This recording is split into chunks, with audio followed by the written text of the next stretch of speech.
Trimbley team being introduced at the moment. They've already met Joe Connolly, who of course was honoured with the captaincy on that occasion, and now the goalkeeper. Mike was 30 years of age when Galway won, Liam, and he's still remembered for one stunning save from Joe McKenna that day.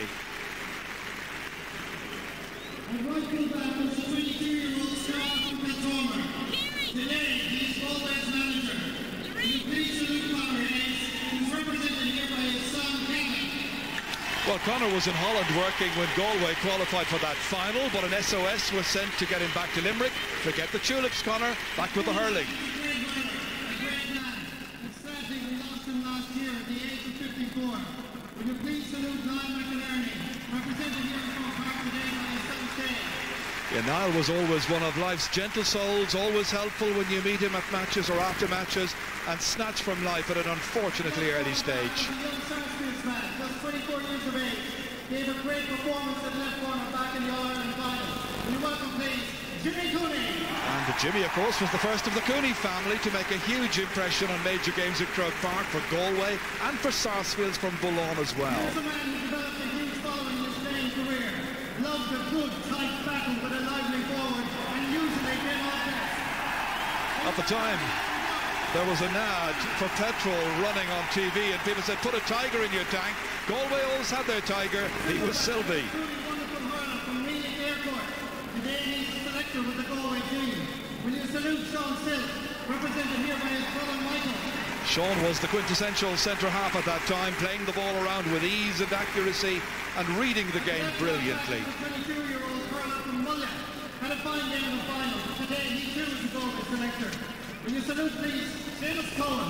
Well, when Iggy Clark couldn't play, Seamus switched out from the corner back spot to play on the wings, and of course he took it all in his stride. He was a man who gave Galway great stability in that crucial area. One of three brothers from the team. Will you welcome from Castlegar, Michael Connolly. Michael was the third member of the Connollys to get All-Ireland experience, as John and Joe had played against Kilkenny previous year, 1979. Also at midfield that day was a powerful 22-year-old from Kilkenny. Was a strong, imposing figure. Will you welcome Steve Glann? From Kilbacantine near Cork, Steve was the real powerhouse in midfield and gave the tribesmen years of selfless dedication. This man scored some spectacular goals in his time. 121 Ireland in 1972. This, ladies and gentlemen, is Turlough Frank Burke. Frank always played the game with style and dash, raiding with telling effect on the right wing and making good his Croke Park experience. At left half forward was a delightful hurler from Athenry. Scored a crucial goal against Limerick on this day 25 years ago. Will you welcome, please, Peter Malloy? It was the second of Galway's goals that day. Remember, they were 2-1 to no score up after 10 minutes, as Limerick just seemed to freeze. He was only 23 when he played the All-Ireland final in 1980. He captained Galway to under 21 success in 78. From Ardrahan, this is Bernie Ford. And the image of Bernie still getting vital scores as the second half wore on is very strong even today. Galway edged out the 6-4 on favourites. Won by 3 points. Player, although he's too modest to agree with me. Won an All-Star in his first year in 1971. Played midfield and later full forward. At 32, he deservedly won his All-Ireland medal. Will you welcome, please, from Castlegar, the one and only, John Connolly. John was seen as the natural leader of this squad, and he was playing in his third All-Ireland final that day. Indeed, he was to figure in a fourth in 1981. Forward was a man with a goal-scoring touch. One of the best forwards in Ireland at the time. He later became manager of Galway senior hurling side. From Ballinderry, we welcome Noel Lane. Noel was one of the great driving forces all through the 1980 final, hitting some crucial scores in the first half, which saw Galway dominate. Goalkeeper 1980 was a man who represented Galway in all senior competitions. An excellent goalkeeper from the Pearses Club. He now resides in Boston. Today he's represented by his brother Oliver. Will you salute Michael King?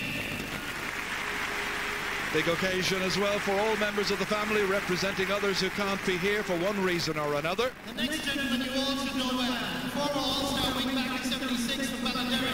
He was president of Common Class Wales from 97 to 2000. His rendition of the West Way here at the steps of the Hogan stand after Galway had won the All-Ireland will never be forgotten. Will you welcome, please, Joe McDonagh? Sub on the day, but he was captain the previous year in 1979 when Galway lost to Kilkenny, and what a contribution he's made to the GAA. his time was with Castlegar. 1980 was a special year for him as he also won an All-Ireland Cup medal. Will you welcome, please, Jerry Glenn? All the substitutes on the day getting a big, big round of applause. And what everybody hopes here in the Maroon support will be a big day for the men of the West. Played a huge part in Galway's All-Ireland success. From Bella, will you welcome back to headquarters, Finbar Captain. Finbar played in 3 All-Ireland finals in 3 years. In 1980, that was his special year of cherished memories. Fine hurlers over the years, none better than the late John Ryan. Came on this day 25 years ago and scored a vital point. He passed away to his eternal reward 2 years ago. Will you please salute John Ryan and welcome his daughter to Croke Park, Dorina. When John came on as a sub, he helped put Galway 4 points clear that day on Limerick. And Limerick was still pressing. Brothers, but there's one more. A fabulous fullback. Will you welcome please Corey Connolly. Big cheer. Well deserved. Still very fondly remembered. The next man was a selector during Sarsfield's grade 1 in the 90s. Back in 1980, he was a superb forward. Will you welcome please Michael Mulcairns. Michael is very, very well remembered by all of these Galway fans at Croke Park this afternoon. One of the fastest, trickiest forwards around at the time came from Finbar. His family also had very close ties with the Galway Hurling Club of New York. Will you welcome please Jerry Curtin. All of these men who helped bridge a gap of 57 years. If you wanted a tough, strong, sturdy cornerback, then look no further than this Mealing Airport man. Will you welcome back to Croke Park, Jack Lucas. Jack coming out to get his big cheer as well. The next hurler won county championship medals in the 70s with his club, Kiltormer. A stylish wingback. Will you salute please, Jackie Durham. The Galway fans are warming to this, having won the minor already. It was a special time for the next hurler. He's not often to win an All-Ireland medal, but to win one with your twin brother is just a little different. Twin brother of John, and a fast, nippy wing forward as well. Will you welcome please, Pascal Ryan. Coming out to take the salute of the crowd. Last but not least is one of Galway's finest ever hurlers. A left-hand back of the highest quality. He missed the All-Ireland final against Limerick because of a shoulder injury. Ladies and gentlemen, will you welcome back to Croke Park, Iggy Clark. Well, finals down the year throw up their hard luck stories. It was Iggy's bad luck in 1980, a shoulder injury sustained at the semi-final win over Offaly, keeping him out of the glory day. Team that won the All-Ireland 25 years ago today. Will you please salute our Jubilee team, All-Ireland hurling champions from the beautiful county of Galway. Good to see them here. Galway 1980. There were hard luck stories as well, of course, from that final. You should remember Eamon Cregan of Limerick finished with a tally of 2 goals and 7 points, but no second winner's medal that day to add to his 1973 prize possession.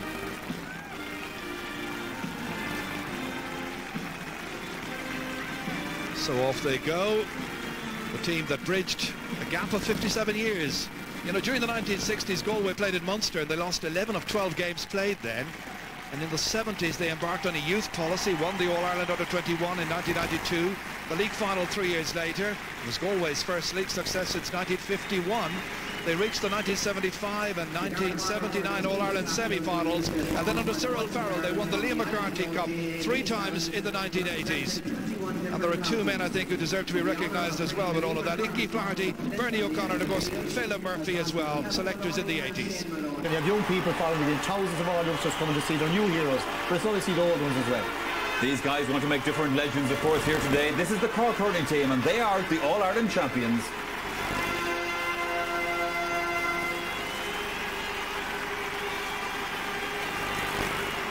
Well, Sean O'Gehalpy leads out his Cork team, and of course they have their own ambitions here today. I know it's been a good day for Galway minors, and we've just been talking about the 1980 team, but Cork is a great, great, proud hurling county. They're going to be awful hard bet today, Ger. Well, they sure are, because I think, you know, they've learned a lot of lessons from the game so far this year. You know, they struggled against Waterford the first day below in the Munster semi-final. Brilliant first half against Tipperary, faded out a bit in the second half. Struggled slightly against Waterford until Brian Cochran got the go in the quarter-final, but really struggled against them. But at the other side of that was they showed their real character in that last 20 minutes. You know, 6 points down, things looking really, really badly, came back without scoring a goal to win by a point. And maybe it's that comeback that will really reinforce their confidence again for today. They'll be very, very hard to beat, but at the same time, they're up against a very good team as well.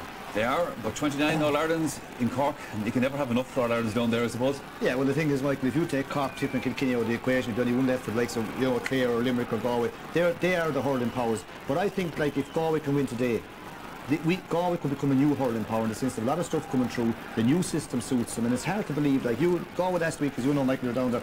You couldn't get a ticket. Thousands of work. Now, the football side of the county, never mind the hurling. I remember at the training session before the entry. Like Cork a few years ago, there's a momentum behind them, and if they can play fresh and throw caution to the wind, they have a great chance.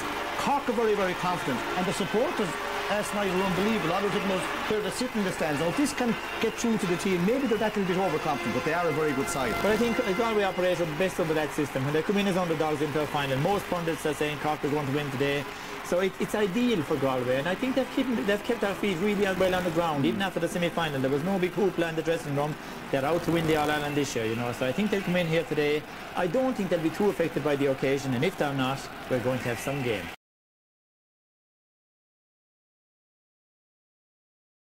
Talk about the match in the All-Ireland hurling final. I have Tim and Shane with me. Shane from Cork, how confident are you of victory today? I'm very confident. I reckon we should do it by 4 points if we get our half-backs playing well.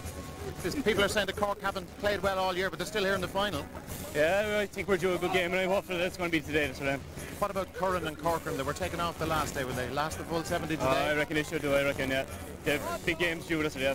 All right, let's hear from Tim from Galway. Tim, Cork, as always, very confident. How confident are you guys? Yeah, we have to be, well, cautiously optimistic at least. You know, Galway have gone from strength to strength. You know, people talk about the Kilkenny game, but for me, I think the Limerick game was the turning point for Galway. And that boosted their confidence no end, you know. So I'd be fairly hopeful today. He's talking about 4 pints. I'll be happy with a pint. Absolutely, yeah. What about Healy and O'Sullivan? That's going to be some battle.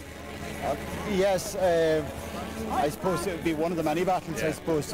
For me, Farragher would be the man to watch. You know, for us anyway, we'll depend a lot on him. We have depended a lot on him, and I think we'll depend a lot on him today. So we'll take it from there. I think we'll be, like I said, happy enough with a pint. Okay. And hopefully, if it is Farragher, get well and good. No problem. Tim and Shane, thanks very much. Atmosphere really building out here. We'll see you after the break. Bye-bye.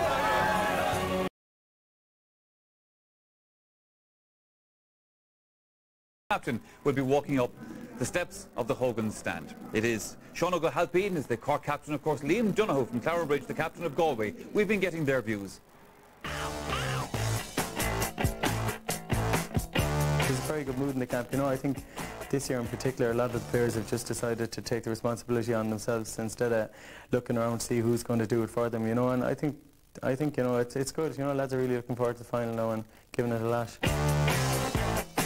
It's a privilege to be leading out these bunch of lads, and it's going to be different to what we're used to for over the last 2 years. You know, we played Kilkenny the last 2 years, and we've really, for the last 2 years, really had to get pumped up for the occasion because, you know, Kilkenny were at the height of their powers or whatever. This year is going to be different. Galway are in it, and let me add, well merited, you know, to be in the final. We were fairly confident coming up that we could get a result against Kilkenny. Wonderful display by the tribesmen. We knew coming off the pitch, you know, that while it was fantastic to win All Ireland semi-final, we know, like, if we concede even half that against Cork, we'll be in serious trouble. If Galway reproduce that same form, we're going to be in serious trouble because the best that we've come up this year was just the first half against Tipperary, where we really played well, but other than that we've kind of really struggled with our form for the rest of the games during the year. But each game we seem to be improving this year, you know, and the lads are getting more and more confidence. I know the final is it's another huge step up, and Cork are All-Ireland champions. What can you say about them? They're super, really. But I am confident, yeah, we can tighten it up. You know, some of the mistakes we made the last year were basic enough, you know, and I know we can't cut those out, yeah. Looking back in the semi-final, you know, we stuck together, grinded out a result, but to be honest, we didn't really deserve the result that day. Clare deserved it.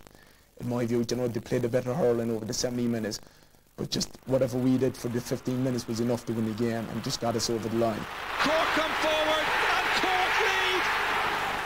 You know, it's 17 years since Galway won in All-Ireland, and for a county like Galway, it's way too long. In saying that, you know, like at the start of the year, if you told us we'd be in the final, people would have laughed at you, especially coming off the 19-point hiding last year against Kilkenny.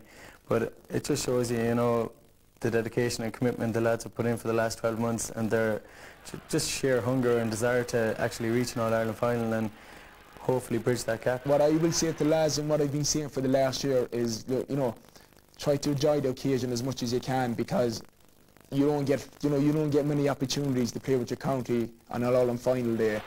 You got to seize the opportunity, seize the moment, because they'll realise, you know, the years don't be long slipping, and they'll end up like myself, 28, 29, with very little time span left in their hurling career. So just to go out, enjoy the occasion, and to give it their best shot.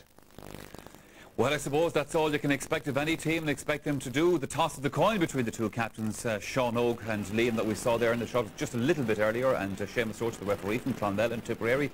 Looks like Sean Oak won, and he says we'll play it this way, which is right to left, as you'll be watching it, into Hill 16. That's what we gather anyway from the signal that Sean made there.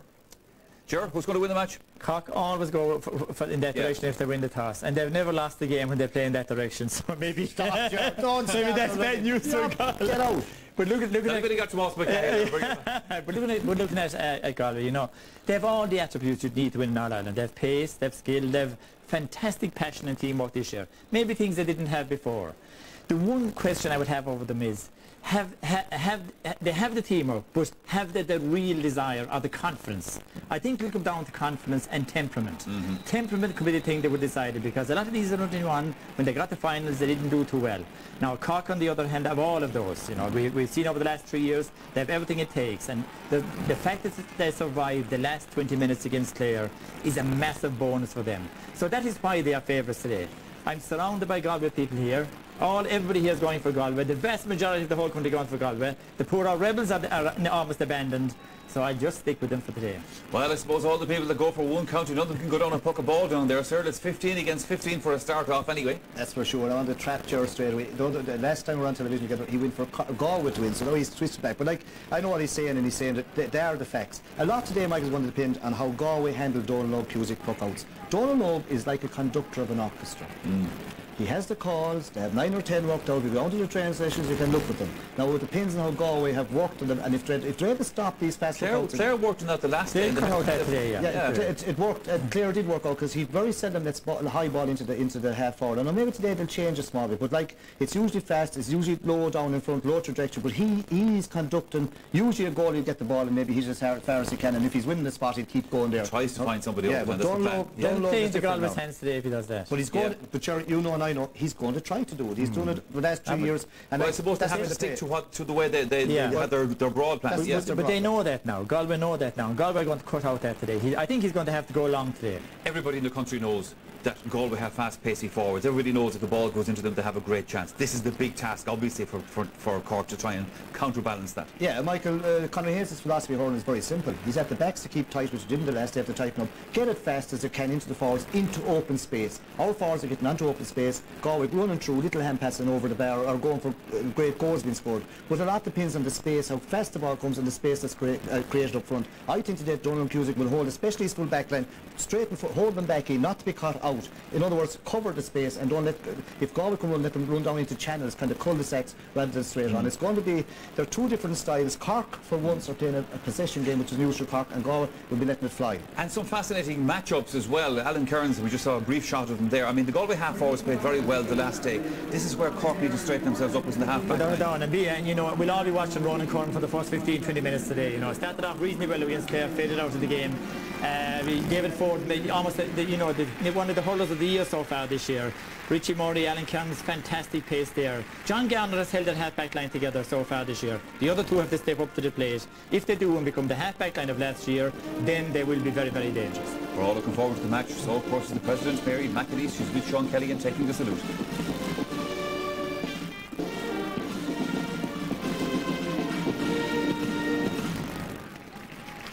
So it's the first part of the ceremonial now.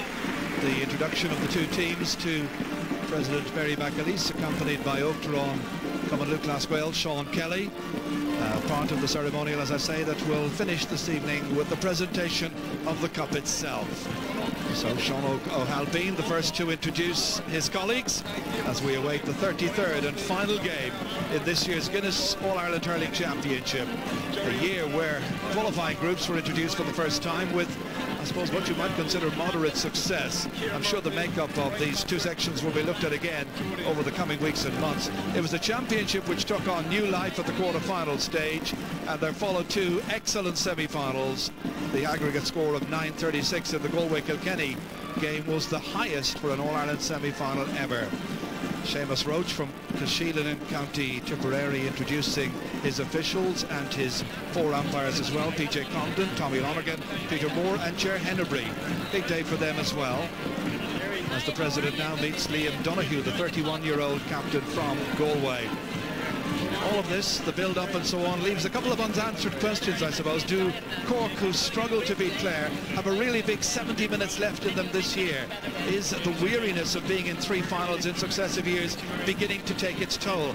And can these Galway players show that they haven't peaked just yet? So often in the past, Galway teams, as we know, have excelled at the penultimate stage, only to come up empty-handed on the big day itself. So many questions to be answered and resolved between now and about 5 o'clock. The destination of the Liam McCarthy Cup. We're looking forward to the action. We'll have it for you right after this. There's nothing I can do. Galway against Cork. Let's take the check on the teams. Once again, Cork will start with the same team that began against Clare. Ronan Curran will have felt some pressure after he was replaced in the semi-final, but the half-back line remains intact. And at the other end of the field, Brian Corcoran starts his 5th All-Ireland final. Remember, he missed the 2003 decider. But it's 3 in a row for Joe Dean, a 4th final in all, and the Cork Danger Man has scored 13 points in All-Ireland finals so far. Well, there's a general contentment in the West so far. No changes from the 15 that put Kilkenny out of the championship. It's a 21st championship game for cornerback Ollie Canning, while Fergal Healy and David Tierney are paired together in midfield for the 3rd game running. And much attention up front will centre on the hat-trick hero of 3 weeks ago, Niall Healy. But as ever, the man to watch out for here is the wonderfully talented Damien Hayes, already a candidate, surely, for Galway's Hurler of the Year. And if he keeps on going the way he is, he might well be National Hurler of the Year, Michael Dagenham. Absolutely, Jerry. He's having a great year. But what an occasion. Perfect day after all the rain we had during the week. And what I'm really looking forward to is 2 hurling teams. You know, they're absolutely, from 1 to 15 in both teams, pure hurlers. Coming near the match, I fancy Cork all year, Jerry, as I've often said to here. But, you know, just coming close to the match now, Limerick or Galway look really strong. A lot will depend on the Cork half-forward line. They haven't been playing well all year. Ronan Curran and Brian Corcoran both replaced the last day. I think that might just give them the edge, because those players will want to come out and prove today, you know, and not to be taken off again today. So I think Cork will just do it, but what a game we have to look forward to. Absolutely. So let's get one final word then from our panel. Let's go back to Michael momentarily. Cyril Farrell, county loyalties aside, you have a free bet of €1,000. You want to go home from Dublin with money in your pocket. Who's going to win? A lot of money. I think Liam Dunn will be taking the cup this evening, going back to Clarenbridge. Bonfires alive. Sure. I'll hold the money, right? I think the vital area there we haven't mentioned, that's mention of the midfield. Jerry O'Connor and Tom Kenny against David Tierney and Fergal Healy. Vital who wins that contest. Whoever wins that, I think will win the game. I expect Kenny and O'Connor will do is Cork to win, but very, very narrow. That's the view of the panel. Great scene here at Croke Park. Let's go back again to Ger and Michael. Brian Corcoran may well be one of the heroes this afternoon. Cork's number 14 walking behind the Artane band. The sun is shining. It's a perfect day for hurling. There can be no complaints whatsoever. Well, Michael, based on what we know so far, Galway's defence, I think, will have to tighten up collectively, and their use of the ball needs to be a bit more exact. While at the other end, they have the man we mentioned earlier, Damien Hayes. And what about Ger Farragher as well? You know, 40% of Galway's points have come from frees, so Cork fouling will be punished. Yes, it will be, Ger. I think the Galway forwards won't have come up against the backline as good as Cork. You know, the Cork backline are very strong physically, but they're also very disciplined, and they don't tend. They'll have looked at that, and they won't be giving away soft frees. The champions by their own admission have been below par this summer, yet they still reached the final, and now they're bidding to become the first Cork team to win 2 in a row since the 1970s. On that occasion, the Leesiders won the McCarthy Cup in 76, 77 and 78. Everybody now prepared to stand facing the tricolour for the singing and the playing of the national anthem, and it's Garda Brendan McCarthy who has the honour this afternoon.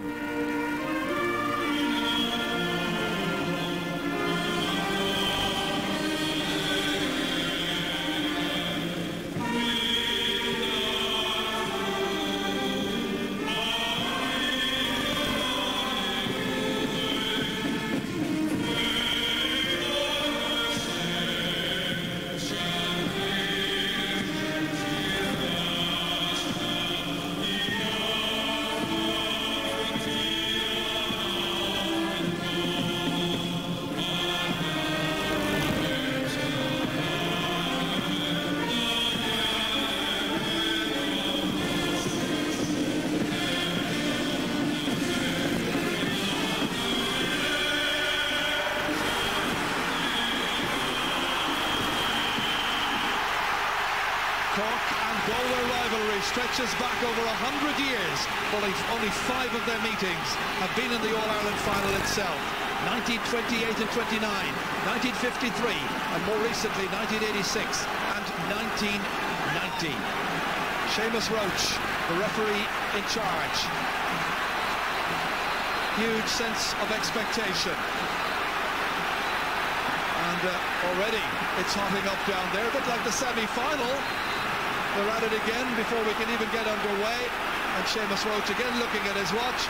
And they're having little tussles everywhere and anywhere. In the end, common sense prevails. Match gets underway. It's the 117th All-Ireland hurling final. And it is Galway who play from left to right. If there is a light breeze out there, it favours Galway for the opening 35 minutes. Into the middle of the field here. Taking that ball away was Ollie Canning. Sending it along beyond Ger Farragher. Easy one for goalkeeper Donal O'Cusack to launch Cork's first attack. Down towards Kieran Murphy, who switched across to left half forward. There's several switches around that I can see already. This is in towards Timmy McCarthy, who's moved in towards the inside forward line. One back there by David Collins, swinging it away downfield for Galway. In towards David Ford. Runs on towards Niall Healy, struggling to get it up onto his stick. Farragher comes to his aid. 45 metres out from the Cork goal. Looking for the opening score of the match. Has he got it? Not quite. He went close. Galway were looking for the perfect start. Ger Farragher, who's had a magnificent campaign so far. I think Galway will be happy enough, Ger, to settle very quickly. There's a lot of talk about the lack of experience in the Galway team, but it's a little known fact that 12 of this Galway team have All-Ireland minor medals, 6 or 7 of them were here in 2001, so I think they're not inexperienced at all. That's Fergal Healy in midfield. It's interesting to see how he does alongside David Tierney against Cork's Tom Kenny and Jerry O'Connor. I noticed that Pat Mulcahy and Brian Murphy have switched corners as well, and Pat Mulcahy is marking Ger Farragher. He's at left corner back, switches in the Cork forward line as well, but it particularly involves Ben O'Connor and Timmy McCarthy switching flanks. Pat Mulcahy racing back there to try and win primary possession here, ahead of Farragher. Linking up with his team captain, Sean O'Halpine. Cork tried to win it there with Ronan Curran. Galway applying the pressure early on, anxious to get right into this match and settle from an early stage in towards the dangerous Damien Hayes. Ball lurking around there still. In the end, it's John Gardner, nips in, takes possession, gets away from Hayes. Listen to the roar of the crowd. Over 82,000 people are here, and that's going to be a free in. There was a push. The push was by the very talented Ollie Canning. So first chance for Cork to get themselves a score after just over 2 minutes of play, and it's going to be Ben O'Connor who will take it. We mentioned players who are watching it everywhere and anywhere, people watching it everywhere and anywhere in the world. He was telling me that a friend of his from the club Keith Morrissey is out in Dubai watching it, member of the Newton Chandram Club.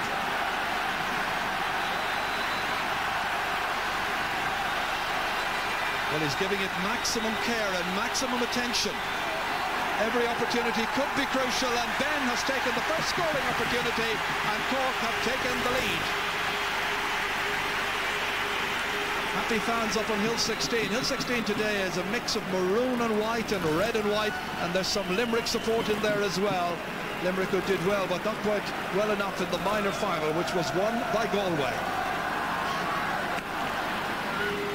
Liam Donoghue, the captain for Galway, all the way through, again up towards Niall Healy, peeling away from full forward. This is Damien Hayes showing spirit and determination, looking to draw level immediately. First opportunity for Hayes, but that has gone wide of the target.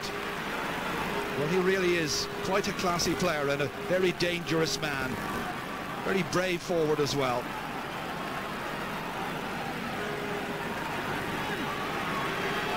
Donald Cusack pucking it out. It's going to be interesting to see what kind of variation he brings into those puck-outs today. Ben O'Connor has got into top of the right. Coming out here is Tony O'Gregan. Losing possession, losing his way, swallowed up by 3 Cork players. One of them was Brian Corcoran, who went for it, but is missed. Just to the right. Still 1 point to no score. Yeah, it was a wide there by Brian Ger, but that's the quality he brings to the Cork forward line. He's great at hooping and blocking. You know, he followed out Tony O'Gregan there and again 1 possession back. No key enough start, Ger, you know, after all the hype, but that's to be expected. You know, the first 5 or 10 minutes, a lot of these players just be settling into the occasion. Massive occasion. David O'Sullivan touching it down, getting enough on it there to Ronan Curran. Stopped here by Niall McCarthy. His marker this afternoon is going to be Shane Kavanagh. It's Derek Hardiman who's chasing after him now. McCarthy was trying to link up there with Kieran Murphy, who's playing left half forward. Here he is, wearing number 13. From the Sarsfields club, trying to make some inroads here.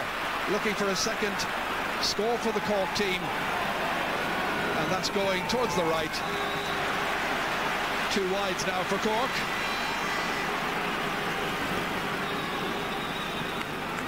Well, after all the hype and the intensity, Michael, in the build-up to a final like this, it can take a while for the players just to hit their normal rhythm and their normal pace. Yeah, absolutely. You'll often find the first 10 minutes of an Ireland final there might only be a point or 2 scored, but then it'll take on its own life, and hopefully, you know, the hurling will improve. That's a good puck out as far as Ger Farragher. Trying to get possession. Comes back here towards Jerry O'Connor. The man with boundless energy and great hurling skill. Down towards Brian Corcoran, who peeled away from Tony O'Gregan. Got inside his man, now going to try and make a better angle for himself. That's a great individual score by Corcoran. Twice he's been the hurler of the year. But the delivery of the ball that time and the way in which Corcoran got away from O'Regan was ball watching. Big puck out there from Liam Donoghue. Up towards his own full forward, Niall Healy. Again, it is David O'Sullivan who's winning the exchanges. Sean O'Halpine, Cork's captain, fired up. Down towards Corcoran again. Broken down by Tony O'Gregan this time. Hardiman in quickly after it. That's Shane Kavanagh, number 6, trying to get it up onto a stick. Waiting for the corner man, Ollie Canning, to take it. Off the stick in the end there of Sean O'Halpine. Line ball to Galway.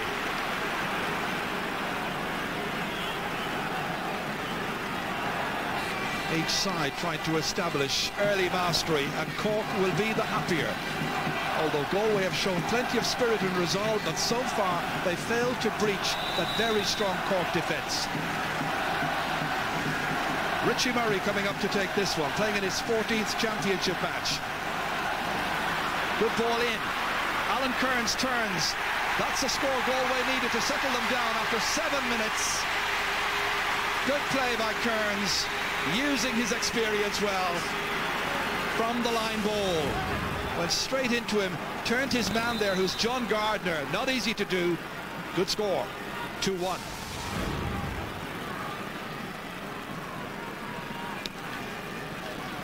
Well, the puck out so far from Cork are long, all the way down into their half-forward line. None of the short stuff we've seen so far this season. That's Damien Joyce missing it the first time, getting it out here to Derek Hardiman. Off the stick there of Pat Mulcahy, trying to deflect it away from the Galway forward. The tenacity of Niall Healy evident here. The diagonal ball across. Cork have been expecting that because that's been a Galway pattern all through this championship season. What a run through the centre by Tom Kenny. Letting it fly, going for it and getting it. 3 points to 1. Tom Kenny's first of the afternoon. Good solo run. You may remember against Clare, he went all the way in. His shot was saved on that occasion by Davy Fitzgerald. He was happy to take a point here.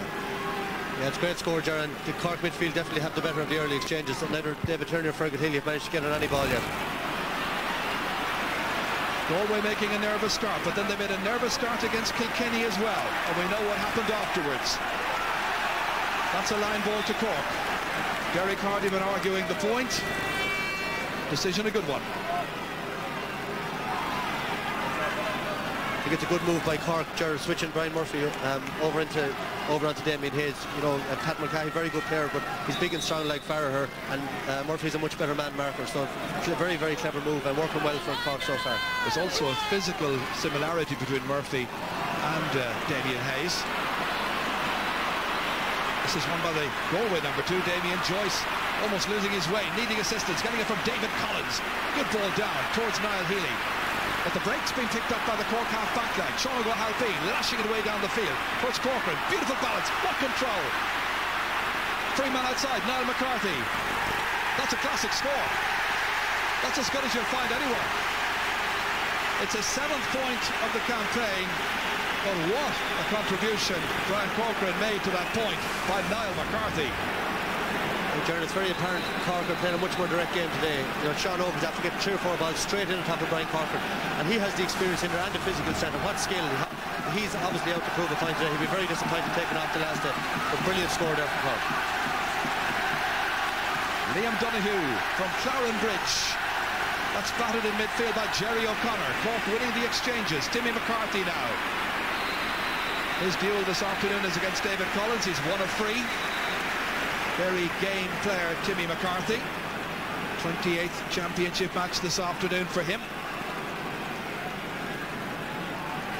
So all of the pressure so far has been on the Galway backs. Cork are asking a lot of questions. David Collins getting a ticking from the referee, Seamus Roach, for that last foul. John Gardner inside his own 65-metre line. Light breeze against him. Going towards the right, a slip by the fullback. Corcoran has it again.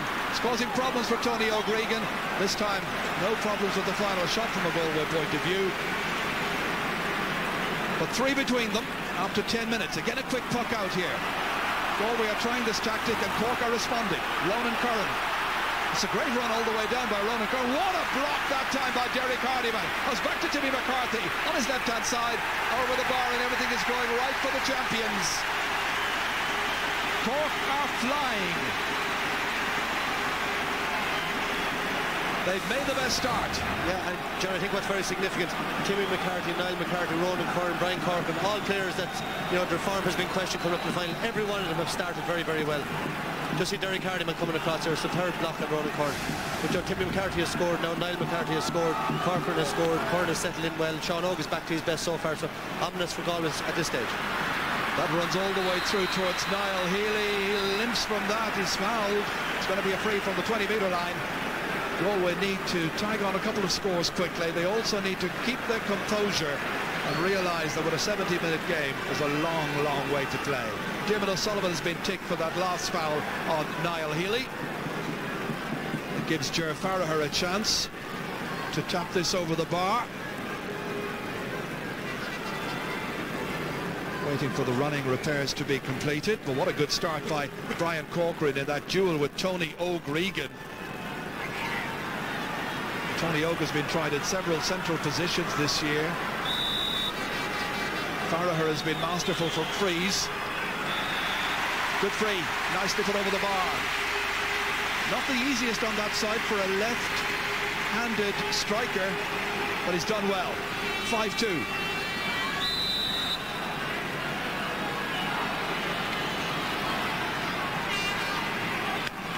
Donald O'Cusack from Cloyne, dropping it into the inside forward line.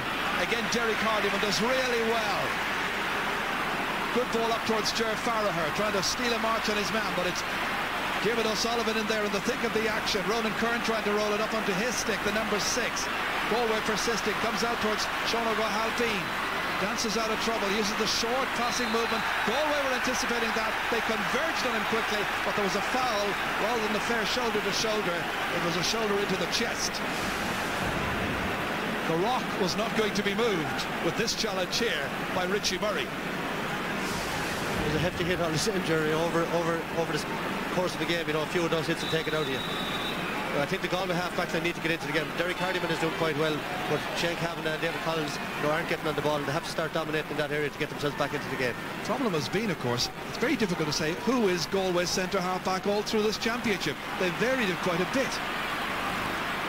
That's out that time by Shane Cavanagh, but loose ball straight to Tom Kenny, who's already got a point, and he's got a second.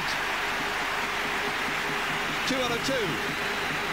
Tom Kenny can do no wrong in the middle of the field, winning the duel along with Jerry O'Connor. This is it, loose ball, nobody near him, nobody within yards, an easy shot, 6-2. Richie Murray for Galway, having to go way back into his own half-back line to get latitude, gets it up as far as David Tierney. Start in the semi, needs to really perform here.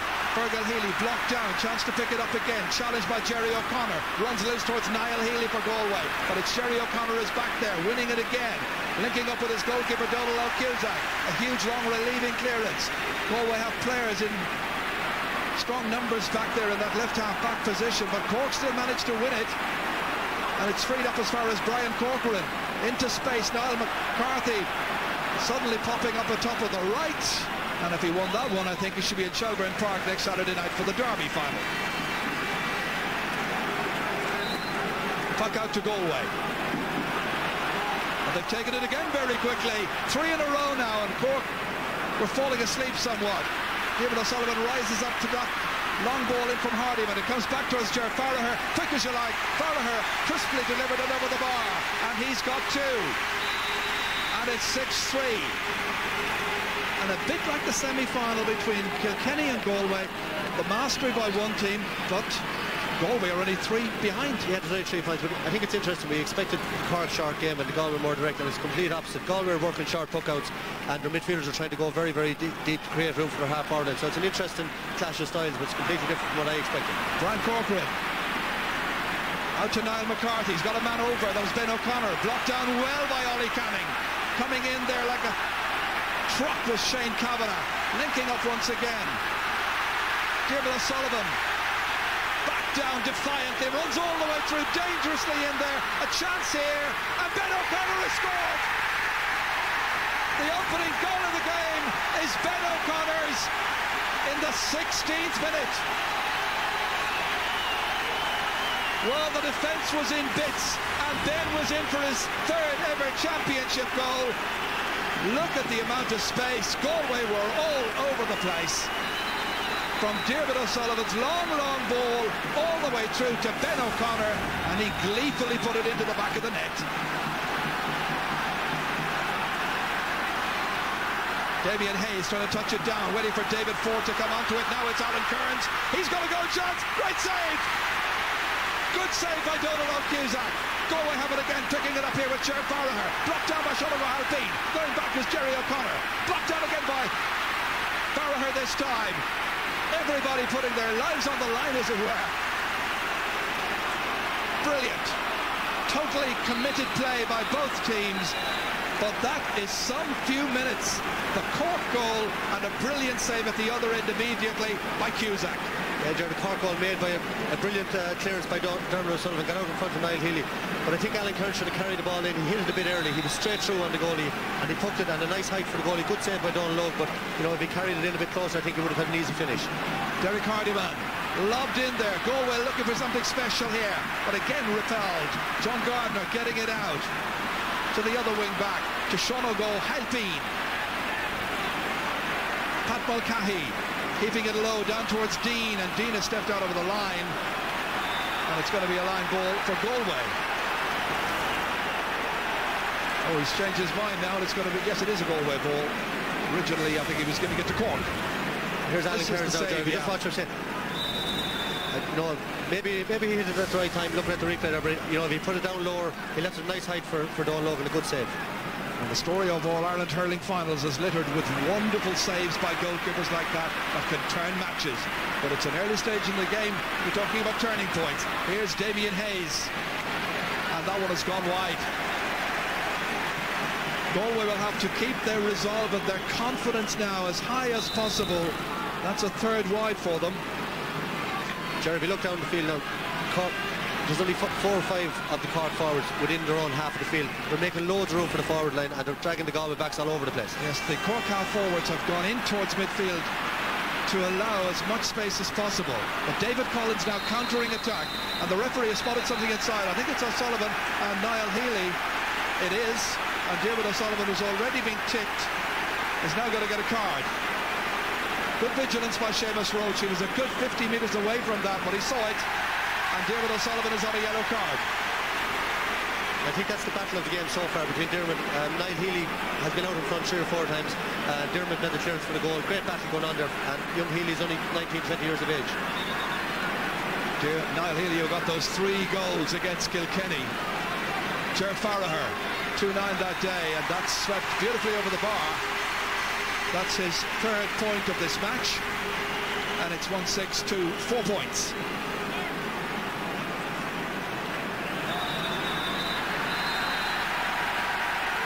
Just listen to the crowd. I hope you can get the atmosphere. It's magnificent.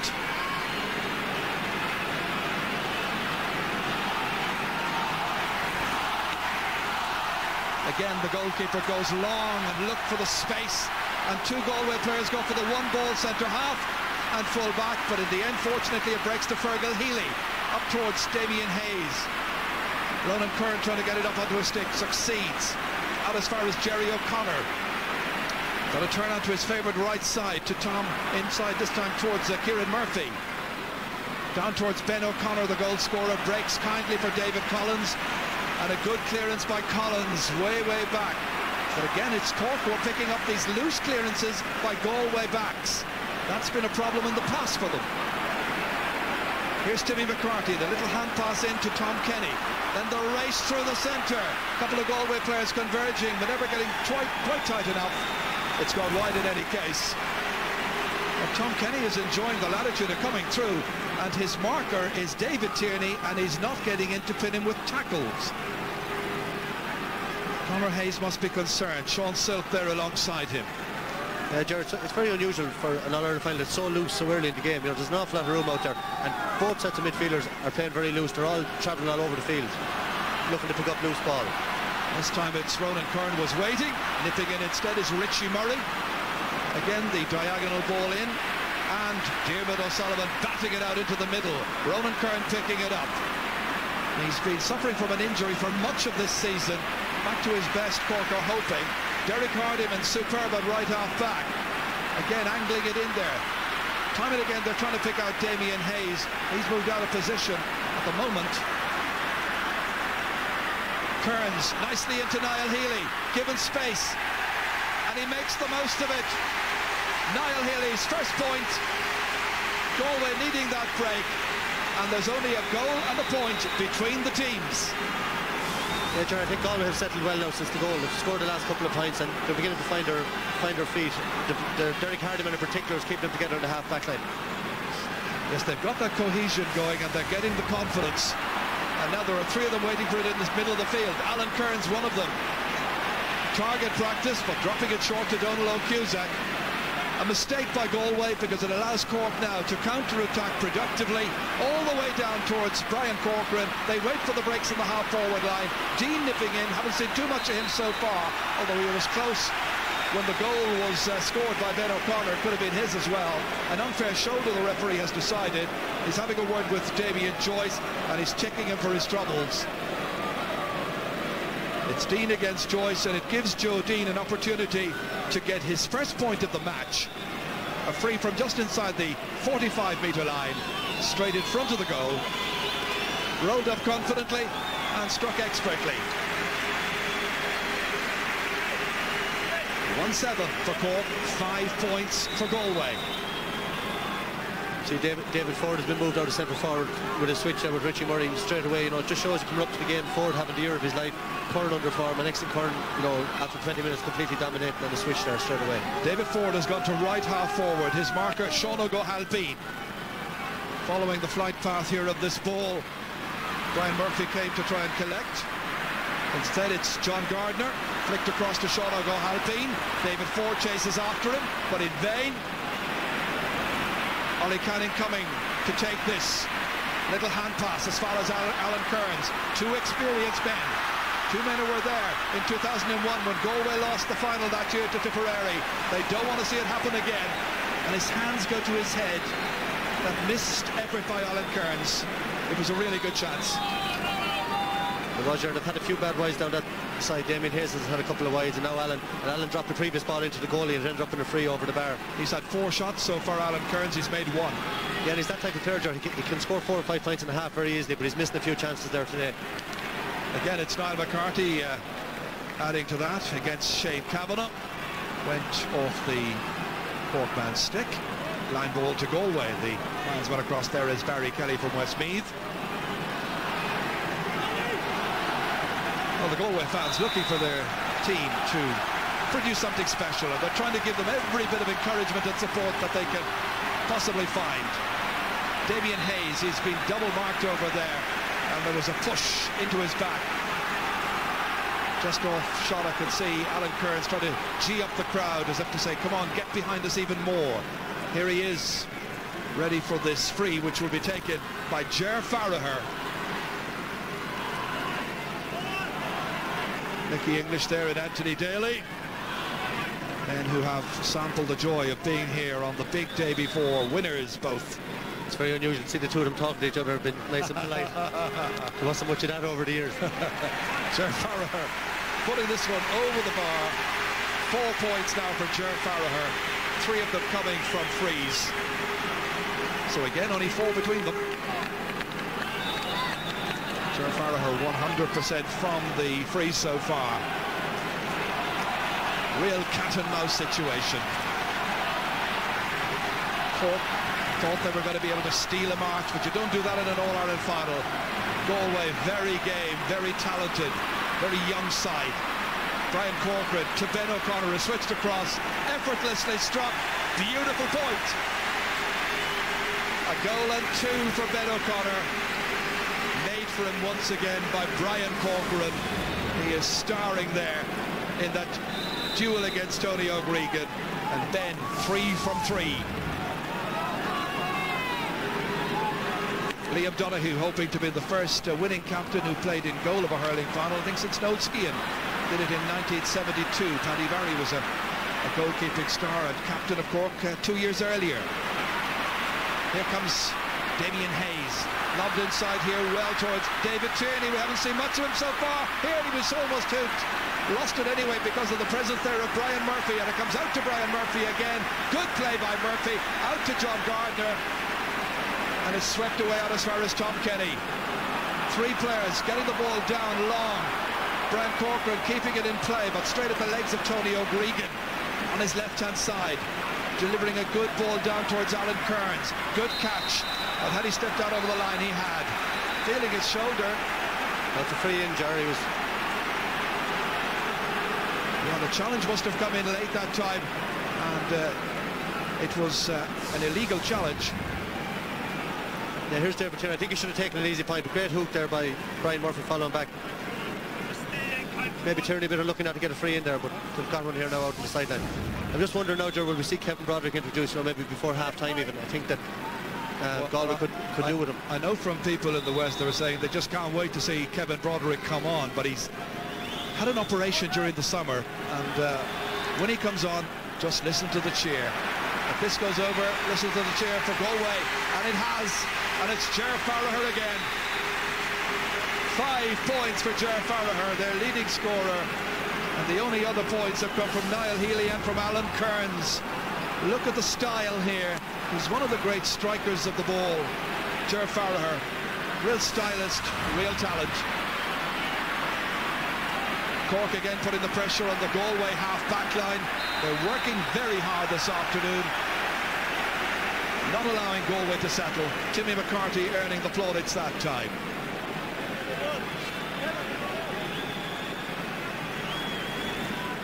So a free to the rebel county as the fans look on in glorious sunshine. Is he happy? Not quite sure.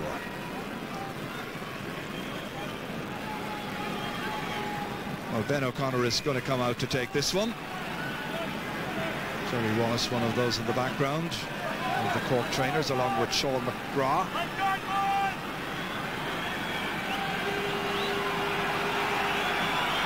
So Ben to hit this one. He's got a goal and 2 so far.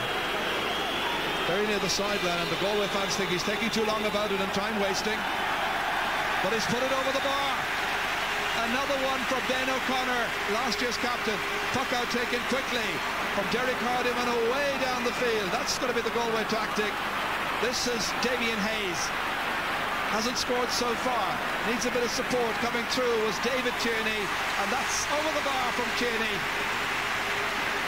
And it came from the very quick puck out by Liam Donoghue to Derek Hardiman. There were 4 players involved for Galway, and it finished with a score. Again, only 4 points the margin. I think Galway will be very happy, Jerry. Yeah, but Galway haven't really settled down. They're not playing. They're just surviving on scraps, but they're only 4 points in it, as you say. And if they can keep it to 3 or 4 points at half-time, they'll be delighted with themselves. Yeah, Cork are playing better, but Galway are in this match in a big, big way. Yeah, they're taking their frees well, and Farrah's keeping them in at the frees. You know, they have missed a few chances as well in general play, so they're maybe doing better than we're giving them credit for. Here's Damien Hayes. Lovely turn. Taking on Brian Murphy. Needing to go back to David Ford. Put under pressure there by Ronan Curran, and that was enough. Cusack out as far as Diarmuid O'Sullivan. Nobody marking Sean O'Halpine. Should be David Ford. Big gaps, very loose, as Michael Dignan was saying a little while ago. David Collins again on his left-hand side. 1 against 2, and it's the one man, the Cork captain, Sean O'Halpine, who wins it. Coming forward, about to be challenged by Derek Hardiman. Still manages to lash that one, but indirectly so, and out over the end line and wide.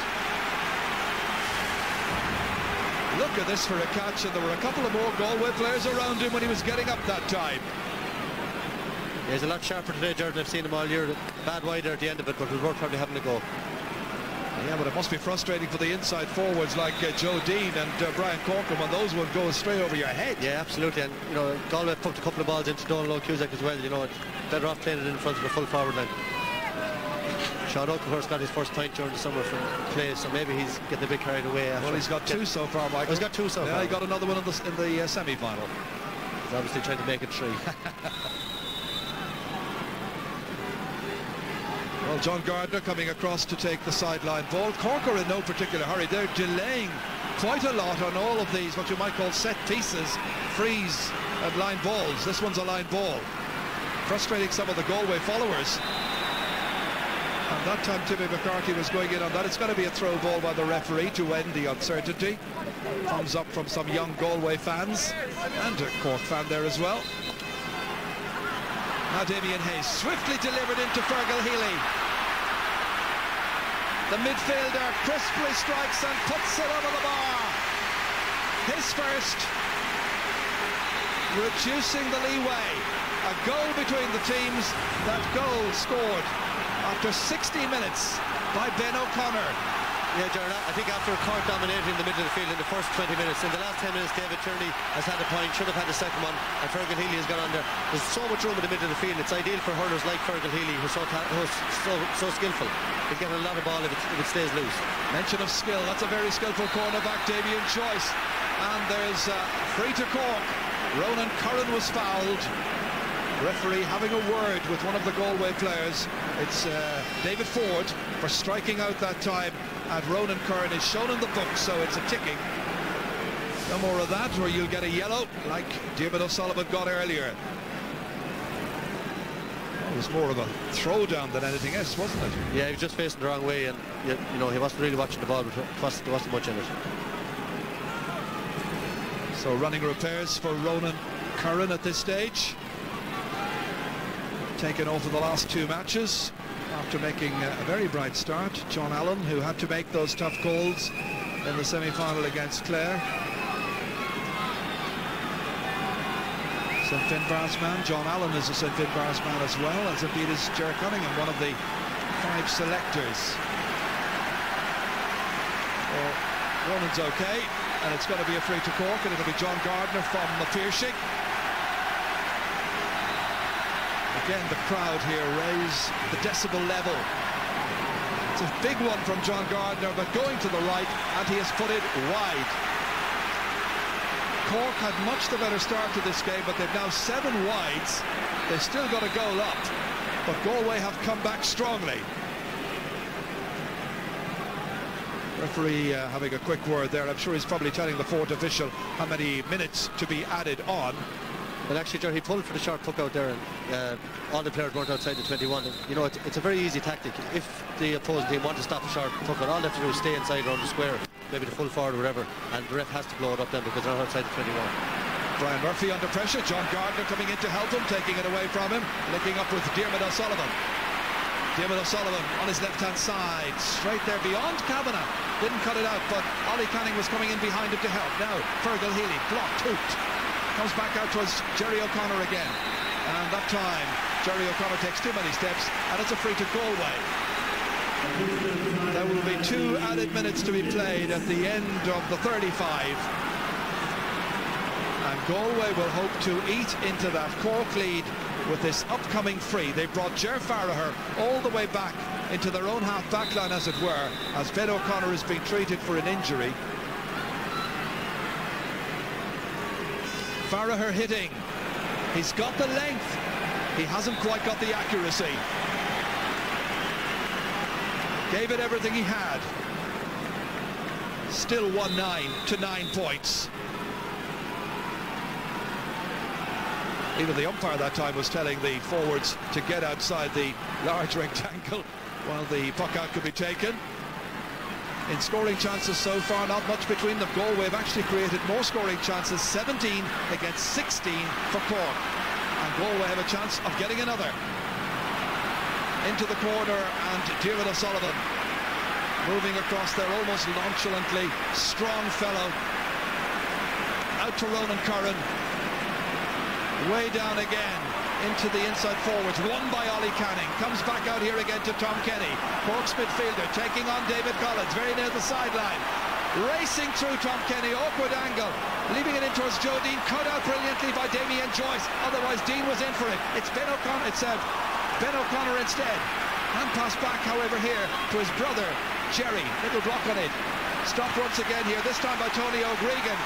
And Galway are finishing strongly, and their fans will get a lot of encouragement from this. Very little between them as we approach half-time. Still another minute of stoppage time to be played. The issue is very much hanging in the balance.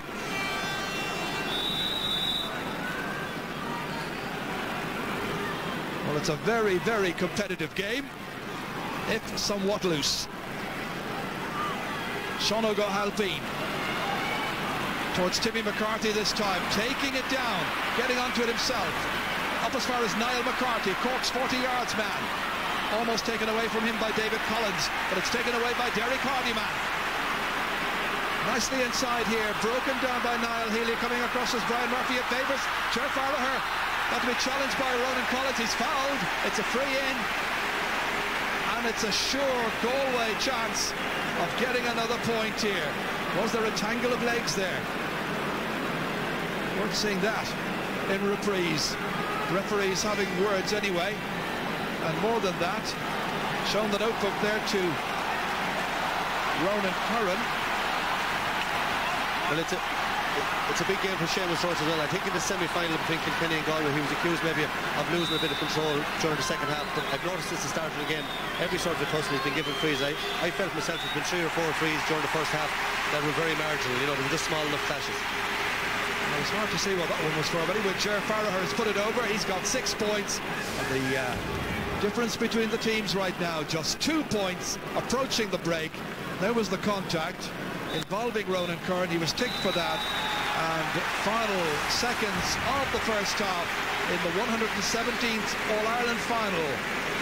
It is Cork who go in just a little bit happier, marginally ahead. Some wonderful play early on by Brian Corcoran when the ball was being delivered to him. Ollie Canning has come really strong all through the match, as you expect. Great leader at the back for Galway. Galway have been finding a bit of cohesion, a bit of form. They've been finding their confidence as well. Cork know they're in a battle. The champions fighting to get 2 in a row.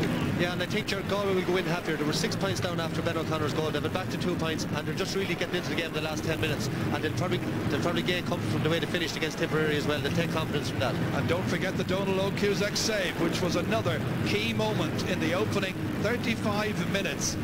Fans settling back into their seats at the end of the action at half-time. Cork 1-9, Galway 10 points. Let's get some reaction now and go down and join Marty Morrissey. Marty. Thank you very much, Jerry Dempsey, Galway selector. Not a bad first half. You started slowly, but you certainly finished very strongly. I suppose what most of the pundits were saying, that Cork were the experienced team coming into it, and we lacked that little bit of experience. And maybe we did, particularly in our forwards, just lacked that little bit of penetration, that small little bit of cuteness. Cork seemed to be getting ball out of their handy enough. But in fairness to our fellas there, you know, we had a disaster of a goal to give away. We went down 6 points, and if anything, for the last 10 minutes of that game there, we've been rallying. Gerard Farrer has kept us in with scores there and that, but I thought myself that, you know, 12 points to 10, given the fact that we have a number of players out there playing the first All-Ireland final in time to settle in it, it's still ought to play for. Cork are very worthy people, very worthy hurlers, and you can see the standard they've set for us there, but 12 points to 10, you're still in this game. Absolutely, and thank you very much, Jerry, for joining us. Fred Sheedy, Cork selector. A good first half for Cork. Yeah, we started very positive, and our play was the right time. We took some very good scores, but we lost our way there. We gave away terrible stupid frees. We're out to bring Galway back into the game by giving away stupid bloody frees. And until we be more positive and go in and sit down now and look at our weaknesses and come out and kind of build and consolidate what we have. You certainly gave a very good first half performance. We wish you well in the second, Fred. Thank you very much for joining us. Back to you, Michael. Thanks, Marty. The views from some of those involved. We're going to take a short break here in the programme. We're back after that with analysis in that first half. Cyril Farrell and Gerard Nan will be giving us their views. Time in the All-Ireland hurling final. Cork leading Galway 1 goal, 9 points to 10 points. Gerard, it's tense stuff, but then I suppose we weren't expecting anything else, were we? Well, it's tense, but it's terrific stuff. That's what real hurling is about, not just getting the ball on your own and striking it over the bar. This is the real championship hurling. Now, the strange thing about it is Cork have two things about Cork. They've abandoned this short passing game that they've had over the last year or so, and they're driving the ball direct. Yeah. Secondly, we were talking before the game about the goalie pucking the shot puck out. He hasn't hit one shot puck out. He's hit the ball as long as he can. Yeah. Now, the other side of that, Galway have hit great shot puck outs, and they've got 3 points from shot puck outs. So Cork need to cop onto that very fast. And the other thing Cork are getting caught in is they're giving away very, very soft frees, from which Farrer has scored 5 of them. So, yeah, you know, they made a great start. The goal is a big difference in it now. Cork are on top at midfield, but all over the rest of the field, the Galway backs are really tight. Hardeman, Canning, brilliant at the corner. Tony Organs come into the game really well. And the big fault with Cork over the years, that half-forward line in the last quarter of an hour, they're just not winning ball. This game is there for Galway now for the take. They were 163 points down. They've now brought it back to 2 points. And what a second half we're going to have. It's the goal that's keeping Cork ahead on the scoreboard, Cyril. Yeah, it's the whole story again, the goal win matches. Like, Jim O'Sullivan gets out to a fierce hard ball. Now Healy's in there. You're going to see if they go back far enough, here with the long puck out here.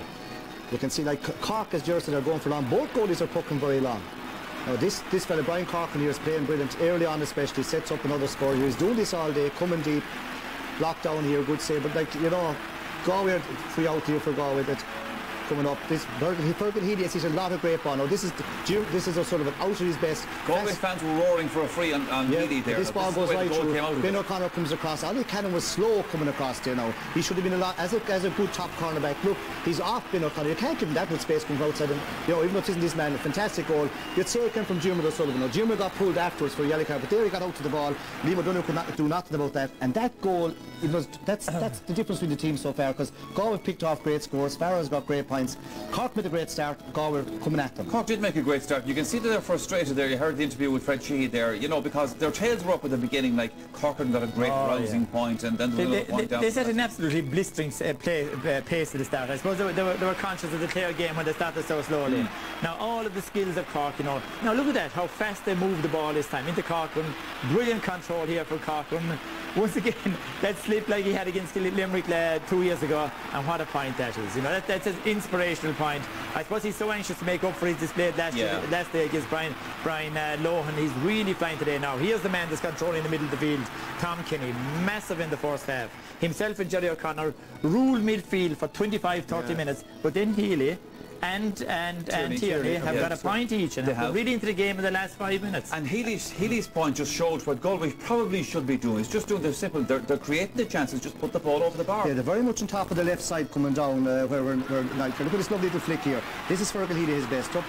Prince Ball shortens a great little flick over the bar. Now he's capable of doing that more than Tom Kenny or Jerry O'Connor. And I suppose maybe they couldn't let the first half. This is a beautiful score go without mentioning Ronan Curran. Came into the game, say, under a cloud, but like he's having a very strong centre back. He's dominated. Kavanagh isn't getting into it really as much as he did last day. They've switched Richie Murray and switched Kavanagh back in again. Curran will be very happy with his first half display anyway. Galway scored a bucket full of goals against Kilkenny the last day out. You get the feeling that they could do the same. They haven't gotten it yet, but that's only because of Donal Logue. Well, there was a great save from Donal Logue, but I mean, that Galway forward line, especially down the right hand side, as Sel was there, looked very, very dangerous. Now here it all the dangers coming from that side of the field from Galway. Now here a great breakthrough line. Look at his right through, Cameron's right through, great shot, and now, well, maybe not the greatest shot of all time, but this time, Donal Logue Cusick is different to the semi-final. Look what he blocked it. He blocked it away out to the side. But during he the did block it out the middle. When that ball came out, it came out right to Farrell. He stuck it back in. He came straight out. Beat him on the way out. That's the difference. He blocked it his side. He didn't block it straight out. He didn't set it up for the forward. He didn't set it up for the man coming in, you know. Okay, lads, we have another short break to take right now. The second half coming right up. Half time in this year's All-Ireland hurling final. Cork leading Galway 1 goal and 9 points to 10 points. It all looks nice and calm and peaceful in the city, but nothing calm and peaceful, I can tell you, within the walls of Croke Park. Ger and Cyril still here with me, obviously. An interesting thing, Cyril, we were just looking at the shots there. The Galway subs have been standing in the corridor through half time, so obviously the team are doing their own thing inside in the dressing room. Yeah, I would think so, and I'd say the subs are going to form a kind of guard of honour for them to come out and say, lads, listen, this is our game. You're only 2 points down. You would have to say they didn't play brilliant in the first half, and they're going to be very happy. Broderick, by the way, standing outside as well, so obviously he's not coming on. He's not coming on. They'll probably use him, Michael, I'd say, at about 12 to 15 minutes before they have to. They'd be hoping that they wouldn't have to use him at all, that they'd be on top, but like, he is an impact sub, and he probably, if they're going to win this, he'd probably have to do it. But first 10 minutes is important here for Galway. They need to win the throw-in, they need to get the first attack goal, not let Cork get the next point or two. Well, those subs, I said, they have been out all sides with some time, but the other purpose, of course, is to give the lads going out that G-up kind of as they go back out of the field. Galway folk, they're down 2 points, Ger, but they could be on here. They're doing really well. I think the Galway team are playing with great confidence. They don't show any sign of Croke Park now. The one thing I'd say is they've only scored their forwards have only scored 3 points from play. Now that's a very, very poor return in the first half, relying a lot on fouls with Farrar converting them. Cork, on the other hand, has scored 1-5. That's kind of the difference between the teams at the moment. But Galway have been slow starters in most games. You know, even the day they ran away with Kilkenny, it was mostly from frees they got their scores in the first half, until the last 10 minutes of the first half. Now, the very same pattern today. The last 10 minutes of the first half, they have really come into the game. Their 2 midfielders have at least broken even with Tom Kenny and Jerry O'Connor in the middle of the field. The signs are looking good for Galway. They have every chance of winning this game. Well, Cork, of course, they're Ireland champions. They've been here for the last 2 years. You know, it's Galway might have their own hopes and ambitions, but Cork know how to deal with these. Yeah, and the selector hit them there at half time. They kind of showboat a little when they're on top, and they give away simple frees, and Farrell scored them all day. John Garner should have a fair second half. He's not playing that well compared to his own standards the first half. Curran is doing very well. Sean Oga helping it. 2 minds midfield, Kenny and Jerry O'Connor on top. Early on, Brian Corcoran was on top, but Tony O'Green was getting to him, and like Kieran Murphy has been quiet enough, still a good hurler. Joe Dean popped only a free, really. He hasn't been in the game that much, but what Galway don't need is for Cork to get the first point through. If they get the first point to attack on, it's going to be very hard to come at them, because like there'll be 3 or 4 up there, and you're trying to go for goals, and they may not come in a game like this. Just watching there, any sign of Neil Rowan coming, you're expecting to be coming no changes. Won't start Ger until maybe 10 or 15 that's the traditional Cork way of doing things. They don't bring on anybody at half time. They give them 5 or 10 minutes. It's set in the second half, but if I were Kieran Murphy, I'd be getting a little bit worried looking over towards the sideline as to whether Neil Rowan was tagging out or not. He needs a score too, but Neil Rowan's best position, Ger, is probably full forward, not Cork. And Corkin's doing really well at full forward, if he gets enough ball in. Will that man there on your shot number 7 be lifting the Liam McCarthy Cup? We'll find out in about 35-40 minutes time. Let's rejoin Michael and Ger. Attendance today 81,136. Should be 82,300. What a shame there are spaces. Second half gets underway, and it's Galway attacking the Hill 16 end, and straight away Richie Murray sending it in long towards Niall Healy, who's gone back into full forward there. Switched out momentarily at the end of the first half, putting pressure on David O'Sullivan immediately.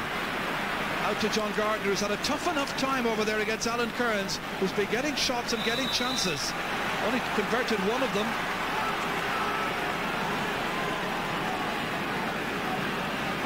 Important key battles all over the place. Conor Hayes has had his 10 minutes with the team. Likewise, John Allen. Only 2 points between them.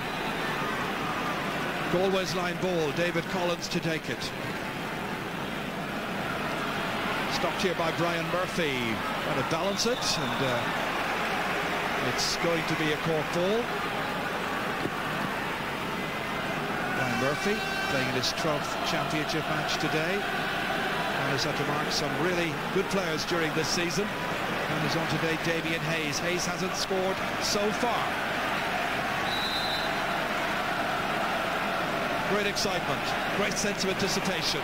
Not the best line ball that John Gardner's ever taken, and everybody's appealing for it, and Barry Kelly is going to throw the ball in to end this indecision. That time it went off Alan Kearns, I think, and it's going to be a Cork ball. Let's have a little look at it again here. Just watch Alan Kearns. Did he touch it last? Ooh, looked like Tom Kenny. It did indeed. And it's Tom Kenny who took it for measure. Rolled up to here by David Tierney, having to go chasing after it. It wouldn't come for him. David Collins now. Both teams trying to get the rhythm going once again. That's a very good catch by Damien Hayes. Stopped. Hand pass laid off beautifully for Kearns. Looking for the score. He's got it. Alan Kearns has got a second point. Getting those chances from John Gardner, as I mentioned moments ago. Yeah, I'd agree with you, John. I think in the first half, Alan Kearns, he got 1 point, but he should definitely have got 2 or 3 more, and he had a good goal chance as well. And John Gardner just looks a little bit subdued for him. He's been playing so well all year. He's been Cork's best player. Even that last line ball, he only hit it a couple of yards. It's very unlike him. Neil Ronan is about to come on. It'll be Cork's first change. They win ball with Niall McCarthy here, being forced out onto the edges somewhat. Back towards Tom Kenny again, under pressure. Easy one for the goalkeeper, Liam Donoghue. Good work by the Galway backs, forcing Cork to hit those difficult shots from some distance. Once again, it's Ronan Curran. He's had a good match. Hand pass back to Pat Mulcahy. Letting it fly in there towards Joe Deans. One very, very little there, because Damien Joyce is excelling. Not the best of clearances though. Straight to Jerry O'Connor, trying to up his performance even more. The shot from O'Connor is over the bar. First point of the match for Jerry O'Connor. The team's going point for point, so it's as you were at the break, 2 between them. Watching it again in reprise. Cork's first of the second half. So Neil Ronan is on, and Kieran Murphy is being replaced. Well, that was Cork's first score in 10 minutes of this match. And Niall Healy once again picking it up here. The full forward for Galway. Not the best layoff, not giving Damien Joyce much opportunity. Brian Murphy was in quickly, but Joyce is nipping after it here. Or rather, Hayes getting it. And he takes too many steps in the corner, Damien Hayes, the man from Portumna, and it'll be a free out to Cork. Well, wherever he's around and whenever he's anywhere near goal, he spells danger.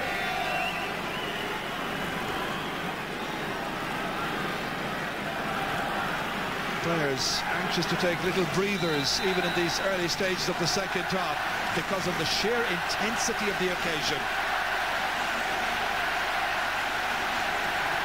Donald O'Cusack putting pressure on the Galway backs again, and flies through the arms of Shane Kavanagh, needing Ollie Canning behind him. Back out to Kavanagh, driving it down. David O'Sullivan coming across Once again taking it in his stride, always looks comfortable, difficult to dispossess. In the end, kicking it away to Tom Kenny in the centre.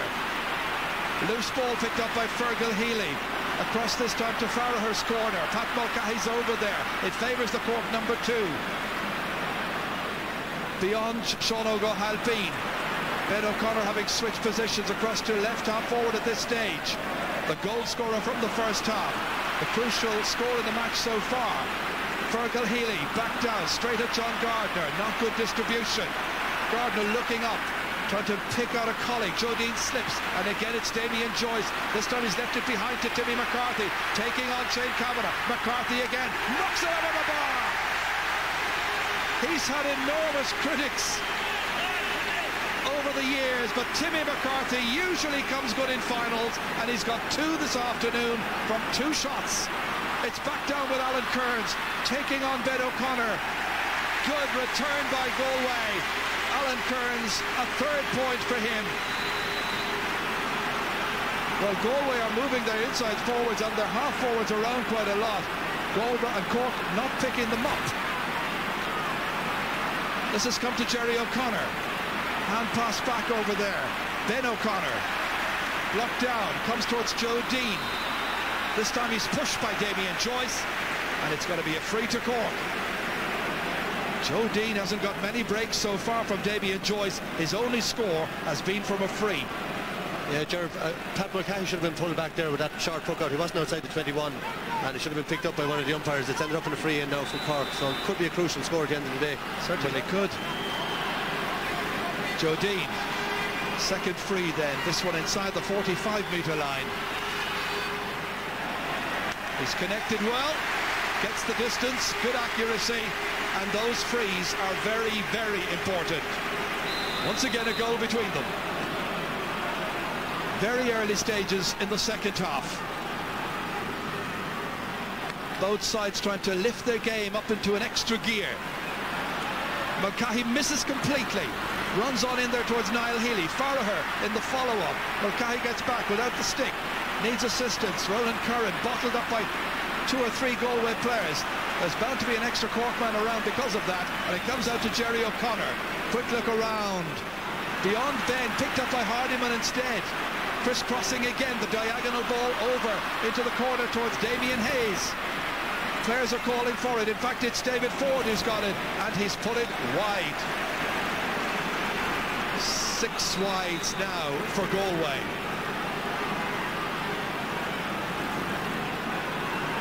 It's exciting and it's frantic, but what should they be doing? Well, I think Galway will be very disappointed. You know, they've had lots of possession at the start of the second half. Damien Joyce came out with a couple of great balls and they gave away possession very cheaply. And they're just struggling, you know, for that bit of composure. Whereas Cork, I was just about to say Cork are taking their chances that bit better, you know, which they are generally. That was Neil Ronan. That was his first opportunity. He's wearing number 22. Hands went to the head straight away, realising what a good chance it was. But I think Galway need to throw caution to the wind, you know. Like, they haven't won Ireland for 17 years. They should just really, you know, start hurling. They're just playing a little bit well within themselves, and they're subdued. A lot of their players, like Richie Murray, hasn't hardly hit the ball since the start of the game. You know, should start just take on Cork more and attack them. Here's Alan Kearns, released outside here towards Fergal Healy, and Fergal Healy lets fly with accuracy. He's got a second. 2 from 2. Good shooting by the midfielder. And once again, there are 2 points between these teams. In points, it's 15 to 30. We know what the champions have got. We're wondering whether Galway can lift it even more. They're under pressure. Ollie Canning standing his ground, and the pile-up will result in a throw ball by referee Seamus Roach. Waiting for the ball to come back. Game being played in a very good spirit, it must be said. No animosity whatsoever, but everybody wants to win the prize. The biggest one in hurling.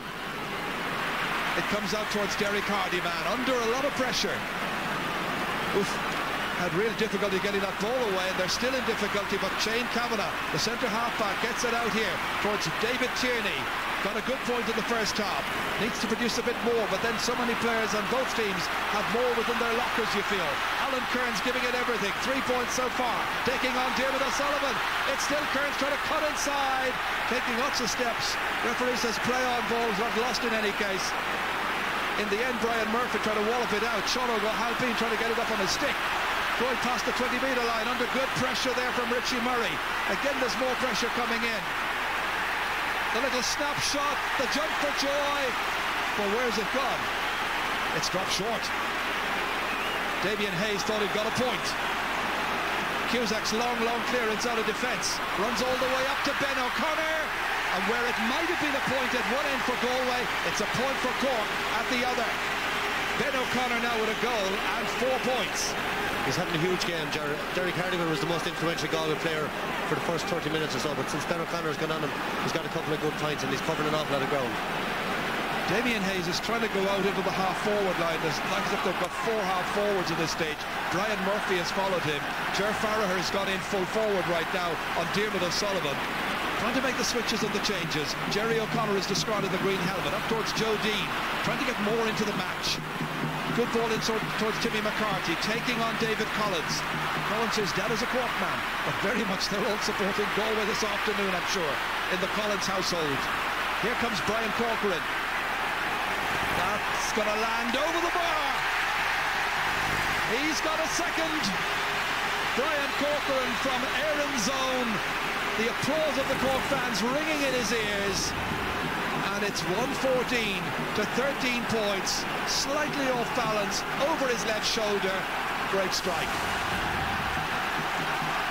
No matter where you play him, he's a master. The man who came back, remember, last year.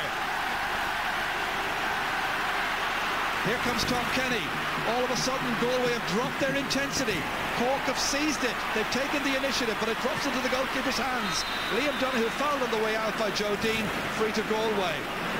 The margin is 4 points. Yeah, Sean Oak has changed, switch wings now and come over to Mark Alan Kearns. I'm actually surprised it took the Cork management so long to make that change. And as Richie Murray hasn't been in the game, and Sean Oak had him in his pocket over there, so Kearns has definitely been the danger man for Galway. Fergal Healy. And beyond his brother Niall that time, but it's Ger Farragher, the new full forward, wearing number 13. He's fouled by Dermot O'Sullivan, and it's going to be a free in to Galway. I think he wanted to get an advantage that time, and Dermot O'Sullivan says, what was that all about? And a lot of the Cork fans are looking and sounding puzzled. But it's a free to Galway. Some decisions that people here don't know why they've been made. Ger Farragher to strike it. He's got 6 points so far, 1 of them from play, 5 of them from frees. Should suit a left-handed striker, but the angle was awkward, and it's just a little bit too awkward, and there are still 4 between them. Amazing that Ger Farragher had to wait until this year to add to his just 1 championship appearance back in 2002, which was then in an All-Ireland quarter-final against Clare. Don't allow Cusack to puck it out. Asking questions of the Galway backs once again. Tony O'Gregan needing Ollie Canning to come in to help. And then Derek Hardiman. Cut out well by Ronan Curran. Hand pass by Niall Healy. It was Damien Hayes who was trying to steal inside. He's still there, tenaciously in. That's a good opportunity for Richie Murray. Stopped on the goal line, and it's a goal for Galway!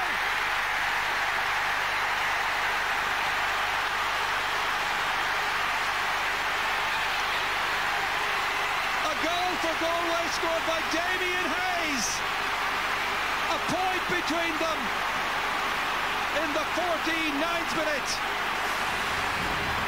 This is it again here. Richie Murray was coming in, comes off the goalkeeper's legs, and it was prodded in by Damien Hayes under the falling body of Dermot O'Sullivan, and Galway are right back in it. A super finish, a real corner forward goal. But Richie Murray again got away from John Gardner there with the goal chance.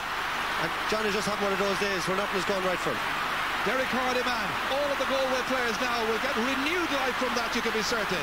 Sean O'Halpine trying to dispossess Alan Kearns, following him all the way up the field. Kearns has it. Down towards Damien Hayes. David Ford pulled across that one. A wild pull, and the referee in quickly just to try and diffuse things somewhat. No sign of a book or anything like that, but it certainly was painful. Have a look at this again here as we watch Brian Murphy come across here. David Ford was kicked, but he hasn't been booked. Lack of consistency there, you feel? Well, yeah, you know, definitely a bookable offence, having already been ticked, so you just wonder sometimes. It's a free to Cork, and it's John Gardner who's going to take it. An expectant crowd looking up onto the big screen. Gardner realising every opportunity is vital. This one has been landed. Gardner's first successful free from distance. It's a huge free, and Cork are leading by 2. 15 minutes into the second half. An exciting All-Ireland hurling final. Lots of ebb and flow to it, lots of good skill. Back in towards Joe Dean, again Damien Joyce sticking really tight to him. Rather than getting out in front of him, he stays right behind him and he's breathing down his neck almost. Yeah, very sticky, and suits as well. You know, he's not that tall either for a cornerback. He's a modern type cornerback, very skillful hurler. Well, Ben O'Connor has discarded his helmet as well as Liam Donahue prepares his defence. So both twins decide, well, what one does, the other will do. This is the goal scorer. Nicely cut. Great catch by Derek Hardy, man. He's playing his heart out. Some great performances by players on both teams. Damien Joyce to the centre. Tom Kenny trying to take it. John Gardner next in, ahead of Richie Murray. Getting there ahead of Alan Kearns also. Up as far as Ben O'Connor, rolls it up. Jersey pulled by Hardyman, goes through. Still trying to get through. Difficult, impossible. And David Tierney has it back once again for the tribesmen, all the way through to Ger Farragher. Only 2 between them. Farragher has an opportunity to cut it to 1. He's done it! 1 point the margin. With Ger Farragher's second point from play and his 7th of the day. It's 1:15 to 1:14. A real thriller at Croke Park on hurling's big day. Yeah, I think Ger Farragher has proven the last day and again today that it's not just a free taker, super score there out in front. And I think that extra bit of room inside, they talked about the 2-man full forward line earlier, it's creating space for the Galway attack, they look more dangerous. And bear in mind, Dermot O'Sullivan's on a yellow. Tom Kenny's flying, he's got a 3rd. Good score. Game is being played at almost 100 miles an hour, up and down the field, lots of scoring, everybody getting involved.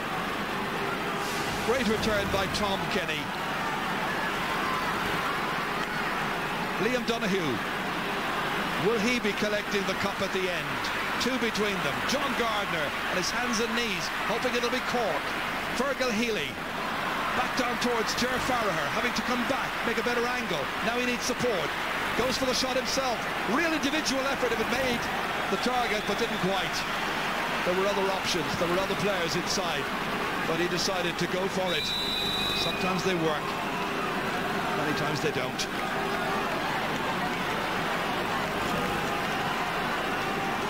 I'm still wondering when Galway will spring Kevin Broderick. Yeah, I was just thinking about it, Jeremy. You know, sometimes to show faith in the lads that are out there, you know, you can make a change for the sake of it, and you know, where are they going to bring him in, who are they going to move around, what changes will have to be made. That is true.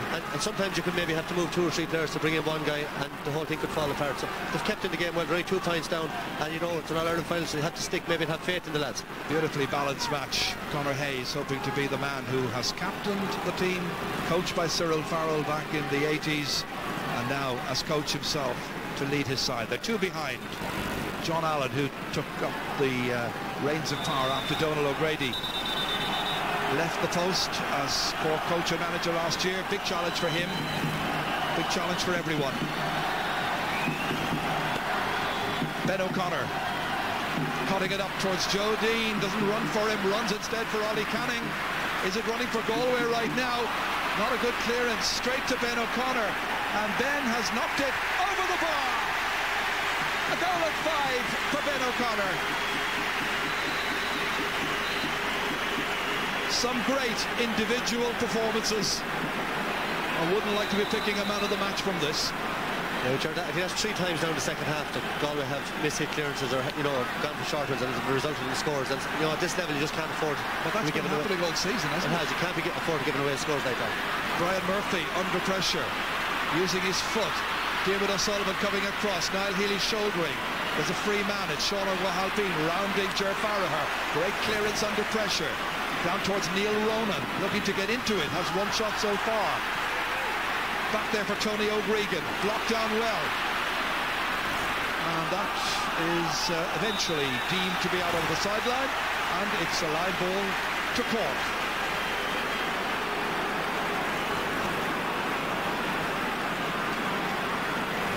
This ball is being left for Jerry O'Connor, one of the terrible twins.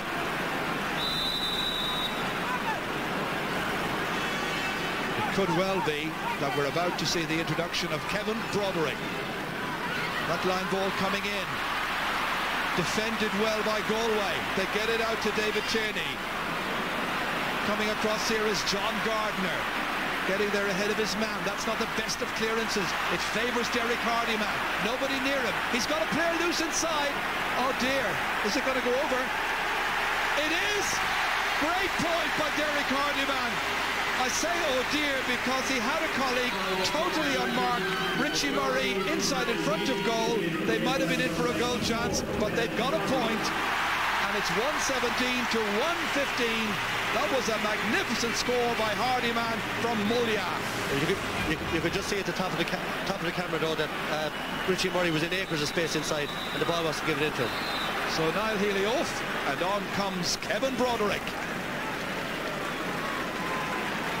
Well, he's played his part, worked hard, battled against David O'Sullivan. He's only 20 years of age, Niall Healy, and hopefully he'll have many good days back here in Croke Park. But Kevin Broderick is a wonderful talent, coming in for his 23rd championship match. So far, he has to his credit 9 goals and 36 points. Galway needs some of them now. What's going to happen? Back goes David Tierney. Under pressure there from Tom Kenny. Helped out by David Collins. Went off a Cork leg. It's going to be a line ball. Whoops, just gets a little bit heated. I thought the referee was going to throw the ball in. And they were also having a little altercation of their own. Neil Ronan, the number 22 for Cork, involved in it. Again, the referee says, calm it down, boys. Let's play the game. Ollie Canning to take the sideline cut. His brother Joe has already won a minor All-Ireland this afternoon. Galway going for the double, but they're 2 behind. The champions are not going to give away their title lightly. They want 2 in a row. Shane Kavanagh dispossessed by Ben O'Connor. Good work by O'Connor. Niall McCarthy prodded it ahead, but it was no trouble to Liam Donoghue. Out to the corner here towards Tony O'Gregan. Up towards Ger Farragher. Now operating well away from full forward. He's at right half. This is taken by Pat Mulcahy. Released to space. Farragher in there with the 50-50 clash. It comes back to Pat Mulcahy. Feeding it beautifully ahead here to Ben O'Connor. Cork swing forward, playing in the centre of the field. That's brilliant accuracy. Everything he has struck, he has put it over the bar or into the goal. A goal and 6. Wonderful shooting. Hasn't missed a trick. Can't do much better than that from last year's captain. Oh, he's having a brilliant game. You know, the thing is, Derek Hardyman is having a great game as well, but Ben is after getting 4 points since he went out of that left wing. And here comes Sean O'Halpine, getting away from his man, who's Alan Kearns at this stage of the match, onto his right side, in towards Jody, battling again there with Joyce, and again Joyce does well, helped out by Derek Hardyman this time. The diagonal ball across towards the goal scorer Damien Hayes and Kevin Broderick, and got out of play. Kavanagh's there from Douglas in Cork, great supporters of Cork teams down the years. Just watch this catch here, superb. But then so many wonderful skills have been demonstrated in this match, which has had everything. And it now has 11 minutes left. The referee's going to throw the ball in, maybe Cork delayed. With too many delays, I think the referee's decided, let's get on with the match. It comes to Alan Kearns, nice pick up, then he loses it. Still goes forward, he was hit by John Gardner that time, and the referee will be on to Gardner very quickly. think John was just coming across and wasn't anticipating the movement of Alan Kearns, and will accept his punishment here from referee Seamus Roach. It'll be a free into Galway and a chance to narrow the gap. It's a yellow card, 2 yellow cards for 2 Cork backs, David O'Sullivan and now John Gardner. There's going to be a temporary substitution required. Alan Kearns, Dr. Michael McGloin is in attending to us. We watch it again in reprise. Yeah, Gerard's very high tackle. Yeah, sometimes you see those happening with maybe a pair of ducks in or whatever, but he was hit very high there. Certainly was. No excusing it. He's been yellow carded. Angus Callanan is going to come on as a replacement for Alan Kearns. So they'll carry out the running repairs and he'll be back for the last 10 minutes, I'm sure. Gerard, Galway have made lots of mistakes in the second half, but they've kept plugging away. Now they're 2 points in it the last 10 minutes. I wonder is there a goal left in the game. Galway have opened up the Cork backline for goal chances a bit easier than Cork have so far. Cork have been tipping the points over, especially Ben O'Connor. But I'd be surprised if Galway don't have another goal chance before the end of the game. Bear in mind, Michael, there hasn't been a draw in an All-Ireland hurling final since 1959. Today could be the day. Cork coming again. Once again it is Jerry O'Connor this time. Inside towards Niall McCarthy. Winning the duel and winning the battle, and there is David Collins. Too much pressure, too much illegal pressure, the referee has decided. Once again penalising Cork, and once again a lot of the Cork fans are wondering why he made that call. Tony O'Gregan. Good catch again by Sean O'Halpine. Giving the leadership. Lobbed in towards Brian Corcoran. 2 points so far. Neil Ronan, none so far since coming in. And this time he wins a free. And I'm sure the Galway fans are wondering what was that about, but it was for a drag back. He got into space, his jersey was pulled, and that's the reason. Watch it again here. Arm reaching out, pulling him back. Yeah, and Ollie Canning was under that high ball with Brian Corcoran. We saw that with the Galway backs against Kilkenny, changing and picking up different men. And this time there's a yellow card, and it's for Tony O'Gregan.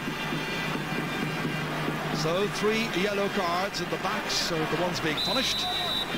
Joe Dean with this very easy chance of getting his 3rd point of the game. And he has put 3 between them. Cork are 3 points up, and there are about 12-13 minutes to play. Another change. Niall McCarthy has been replaced by Kieran Murphy from Erin's Own. Man of the match in last year's final against Kilkenny, on a day when Cork had many stars.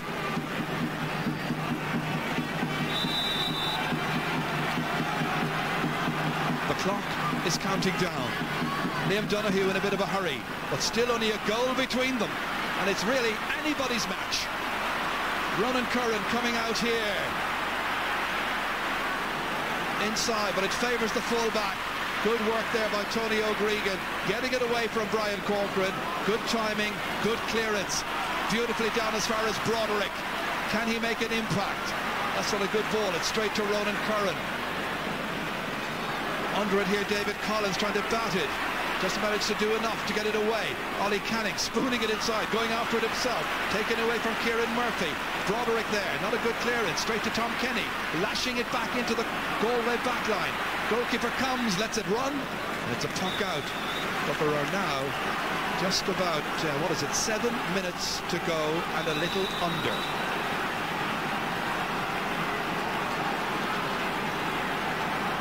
Cork are still leading, 119 to 116. They've had a slight edge all through, but yet you wonder whether Galway can come with something extra special. Ronan Curran denying them. Great work on the half-back line once again. Brian Corcoran over there chasing is Tony O'Gregan, and that's a line ball for Cork. Tony O claiming he was being pushed. Well, the referee, I think, has had words with the umpire over there, who is Jerry Devlin from Armagh, decided it's going to be a Galway ball. David Ford's going off, and Kevin Hayes is coming on. Kevin Hayes, number 26. Will he be the hero? David Ford had a really good campaign. Damien Joyce. Galway battle, and it's Ger Farragher. Nicely down to Richie Murray. Oh, it's a real hit and hope one by Richie Murray. That's 9 wides now by Galway. Very wasteful. And you can't do that up against the reigning All-Ireland champions. Yeah, Cork or Galway are finding it very hard to break down the Cork half-back line now. Since Sean Old moved over here and Alan Kearns this side of the field doing very well, and Ronan Curran having a super game at centre-back today. His best game of the year by a mile. Certainly is. David Collins playing well at left half-back for Galway. Towards Kevin Broderick, it's stolen away from him there by Brian Murphy. Whipped forward by Jerry O'Connor, and that lands over the bar. That could be a winner in the 30th minute of the second half. He's had 2 shots at the posts, and Jerry O'Connor has got both. 120 to 116 after Brian Murphy took it away from some of the Galway danger men. Look at the distance out that Jerry O'Connor was in. Huge distance away from the post. He made it. Or Cork now to make it. David Collins back. Galway needing scores quickly. That's in towards Kevin Hayes. Just in the match about 30 seconds. Back to Ger Farragher. Nobody near him initially. Going into challenge there, Ben O'Connor. Slightly off balance as Ger Farragher was hitting that one. And it's 2 shots now that Galway have hit in the last couple of minutes that have been well off the target. Cork playing within themselves, playing a nice compact game, and they're leading by 4. Yeah, and that's the way they've played all year, Joe. In every match they've played, they've just done enough. And, you know, you always feel there's a bit more in the tank if they need to pull it out. 5 points from their 2 midfielders today. Tom Kenny with 3, Jerry O'Connor with 2. And Galway have got 3 points from their midfielders. 8 points from the middle of the field. So it shows you the type of loose game. Here's Ben O'Connor again with another one. Superb. 1-7 from Ben O'Connor. A match-winning performance by the O'Connor twins. And all of a sudden, Cork have a 5-point lead, and there are only 3.5 minutes left in the match. Brilliant strike by Cork's number 10. Great catch by John Gardner. Much happier since the move off Alan Kearns. Kearns, by the way, has come back into the match. He was replaced momentarily there by Angus Callan in the blood substitute. But he's back, and here he is, trying to win the possession here.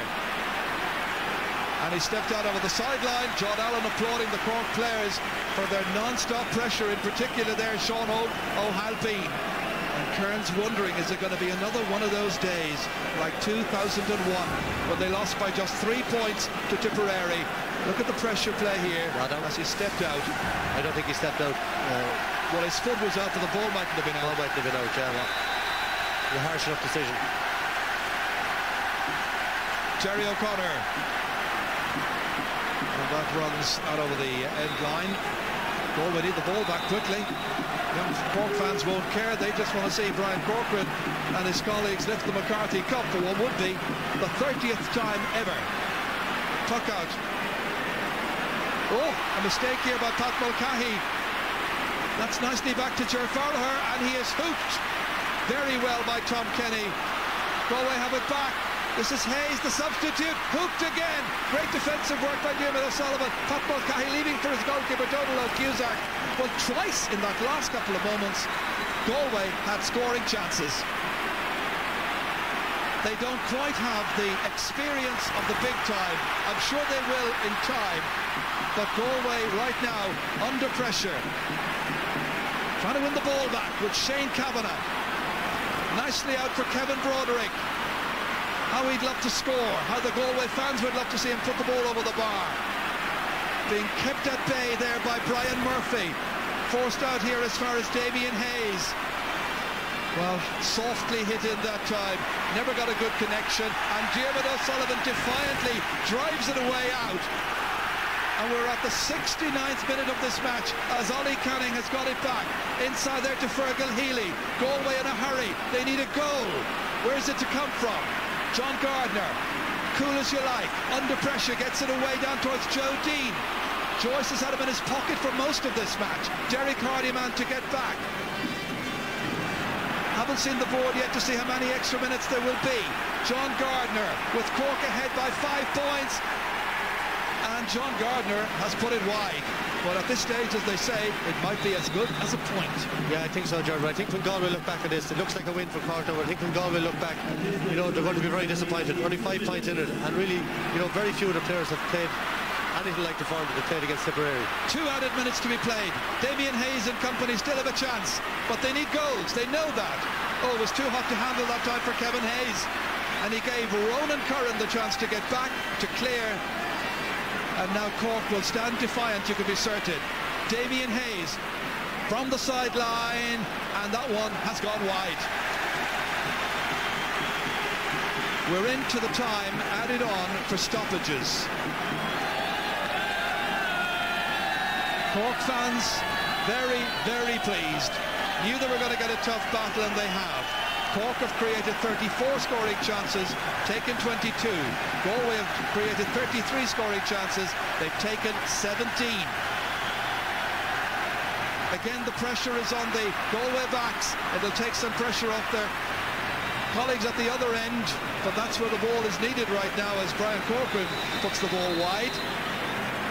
And there's very, very little that Galway can do about it. The young fans are happy, but Galway want the ball down. Damien Hayes here, going short to Kevin Broderick. They gave a very good account of themselves for a long, long time. And right now they're looking for a goal chance. Diarmuid O'Sullivan surrounded by 3 Galway players. Can they get it in? They're still trying to get there with Richie Murray and Donald O'Cusack on the ground. Was he lying on the ball? Yeah, that's a penalty.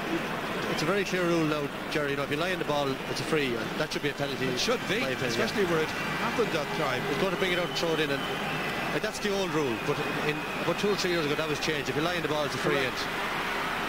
Should have been a penalty. Stopped again by the goalkeeper. Good stop by Donald O'Cusack. Some late scares for Cork from a very gallant Galway team. But Cork are still hanging on to their 5-point lead, and we have nearly played the 2 minutes of stoppage time in this 6th ever meeting of Cork and Galway in the final. It's looking like Cork's 100% record against Galway is going to be maintained in finals.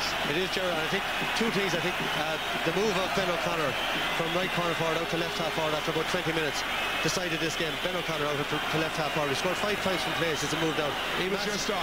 He was a massive performance. And, you know, Galway will be disappointed, but fair play to Cork, 2 All-Irelands in a row. It hasn't been done for a long, long time. Still Galway looking for something. A referee calling for the ball. I think it's over. It is, and Cork are still the champions. Cork retain the Liam McCarthy Cup. John Allen and his selectors have done the job. The county board wanted continuity after Donald O'Grady stepped aside at the end of the 2004 season. John Allen, one of the selectors then, came in.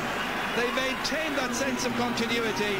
They came in as favourites. They justified favouritism. And at Croke Park, they have seen off the challenge of Galway. They've won it by 5 points. Heroes all around the park. Sean O'Halpine, the captain. John Leonard, the Prix of Mayor, told me his son is watching it in Los Angeles. They're watching it everywhere. Galway will be bitterly disappointed, but they've built a team for the future. Conor Hayes took on the responsibility, and he put together a team that's emerging and developing and has a lot of class and great potential. It might sound a little hollow at this stage for Liam Donoghue as he was seeking to take the Liam McCarthy Cup over the Shannon once again for the first time in 17 years, but it wasn't to be. Cork had the edge. They had that little bit of extra know-how and class. The selectors made the right moves. They had stars around the field, people like Ben O'Connor, a goal and 7. And even when certain other key players didn't play up to potential, there were still other players around to take on the mantle of responsibility. A Cork fans just delirious. And just a quick word on Sean O'Halpine. You know, I know the man very well, but what an honour. I know it's a great honour for everyone, but his life is hurling. Came back from a horrific crash, and I know Satanta's out in Australia watching him, but a great day for Sean O'G, a great hurling man, and you know, delighted for him on a personal level. And his club, the Piercing, will be hosting the usual goal challenge next Wednesday night at 7:30. That's the Piercing's ground. Final score in the All-Ireland final: Cork 121, Galway 116. Let's go down to the sideline, get some comments from Marty Morrissey. Thank you very much, Chair. Well, there's great excitement down here. Brian Corker and Fred Sheedy. Brian, a very tough game by Galway, wasn't it? Yeah, Galway were a great team, and we knew that coming up. You know, it was a perfect day, sun shining, no wind, made for a great game of hurling, and two great teams, so thankfully we came out on top. But no doubt Galway will have their day. You certainly put it in the first half, but still at half-time you were only leading by 2 points. Were you worried at half-time? No, I mean, at the end of the day we were still up.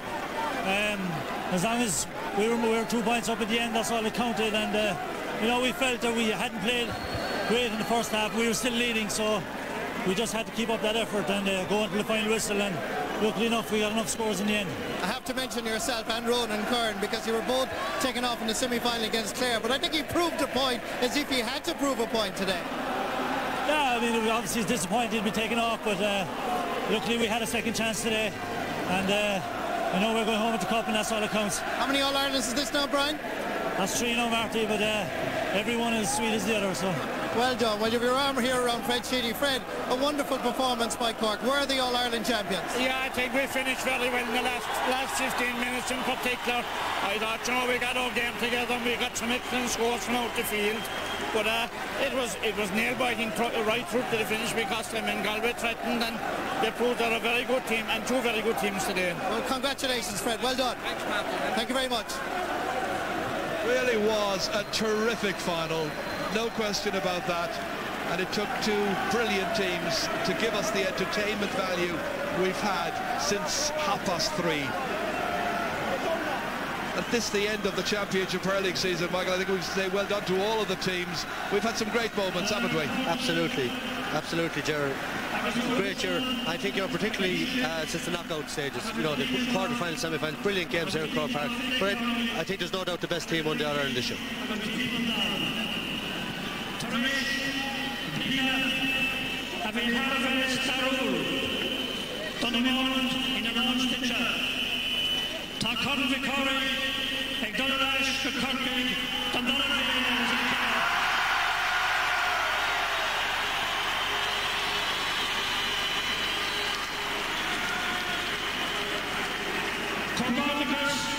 Leffer unter, Hochhuter unter, Tanbusha, Tilsha Gemage. A quick expression, aus Kogorlikas Keshiganev. Demoshi, Gersarva Inov. Demoshi, Gersarva Irinabina. Agus Lekunabe, Benshidarash, Conan Konansha, a whole class in the Shana, Galo. Biggest the Galev.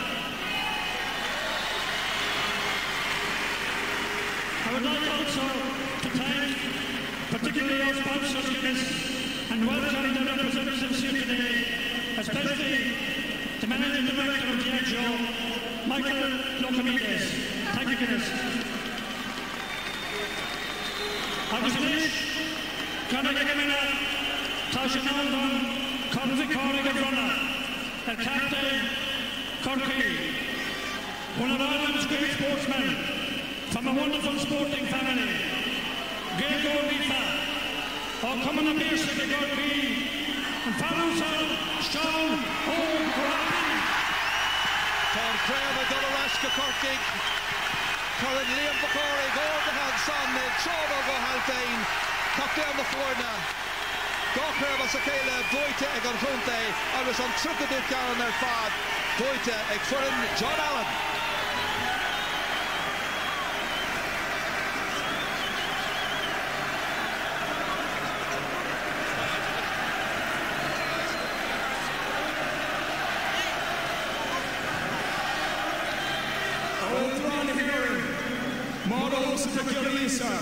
Agus now Kayla Marty. Ultron coming to Clash Gale, Sean O'Collick. agus an muinte dílis Corky. Sharper Conor McCormick and Conor Blina Sakea.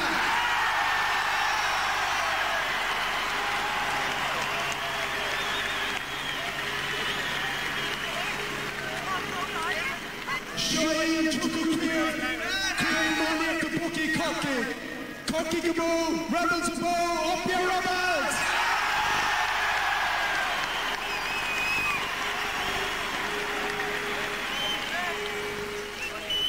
It's into complete dancer, a bad sign of our son, Amana Corky, Aknila Terpera Down, Dumarlon Sandish, Nara Rana Hogan, agus an Conan and McGacagum. As Father Trusty or Fiji to Corky, agus an Corky to Corky.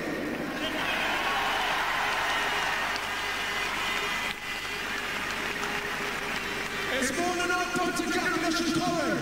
Our son Fernand took the money after Corky. Our son banished after Forna. Others our son went to Delish Corky. Our Hogan son took in a going to go to meet him out with Claire.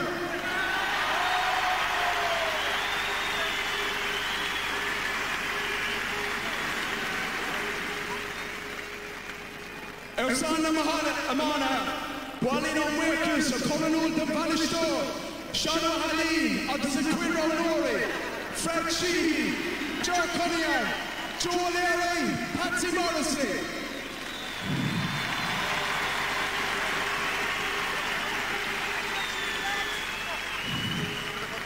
I'm running to Kirk, Dennis Sousler, Shawnee McGrath, Dale Wallace, Dr. Cal Murphy, Declan O'Sullivan, Chris O'Donovan, Dave Pye, others Jim McAvoy, gonna meet him Margaret.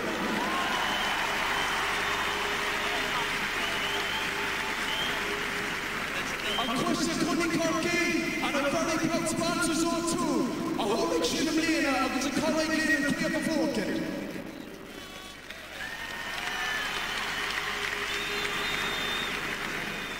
My fucking square, not enemy stamina or man and a galva.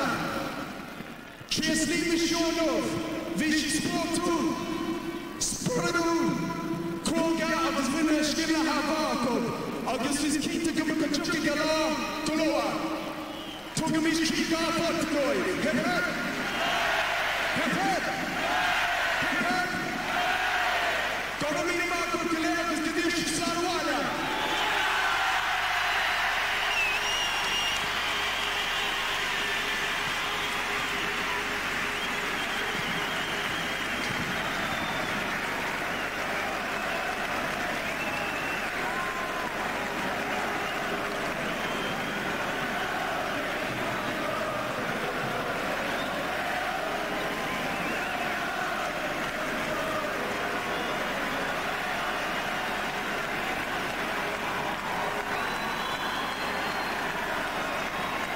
Well, words of encouragement for the people of Galway there from the Cork captain Sean O'Halpine, and it's very fitting indeed as a player like Sean O'G who's this up here today epitomises everything, I suppose, that Cork hurling is all about, and indeed the very game of hurling itself. We congratulate Sean O'G and we congratulate Cork on their success here today. Okay, we're heading into a commercial break right now, but do please stay with us because there's plenty more to come on this year's All-Ireland hurling final right after that.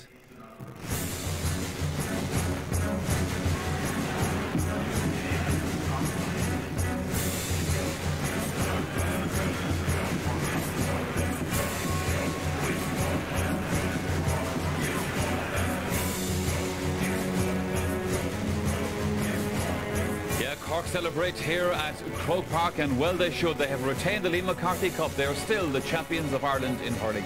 Lovely scene here with Croke Park, as Croke Park, as you can see yourself, bathed in sunlight. The sun fading here. They faded on the dreams of Galway in this senior match, obviously, but Galway don't go home empty-handed, having won the minor a little bit earlier on against Limerick. Well, it's been a busy day for John Gardner down there. He got a booking, he got a fantastic point in the second half. He's now talking to Marty Morrissey. Thank you very much, Michael. John Gardner, give me your impression of that All-Ireland final. It was tough going, Marty, I must say, and we put the pin of our collar there towards the end, but again we showed fantastic character. I mean, the likes of Sean O'G there played the captain's part in the second half, and he was absolutely fantastic, and we got scores at the vital times. We're absolutely delighted with the victory.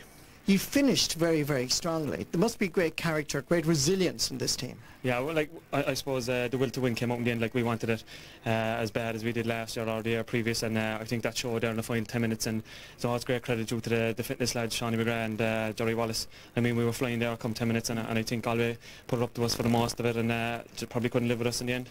Well, you hooked, you blocked, you did everything. You even scored a magnificent point today, John. Yeah, I suppose I was running around more than doing anything playing the ball today, but sometimes you have to do that, you know, you have to work hard, and I suppose I have to work through it, and just delighted now that got another medal.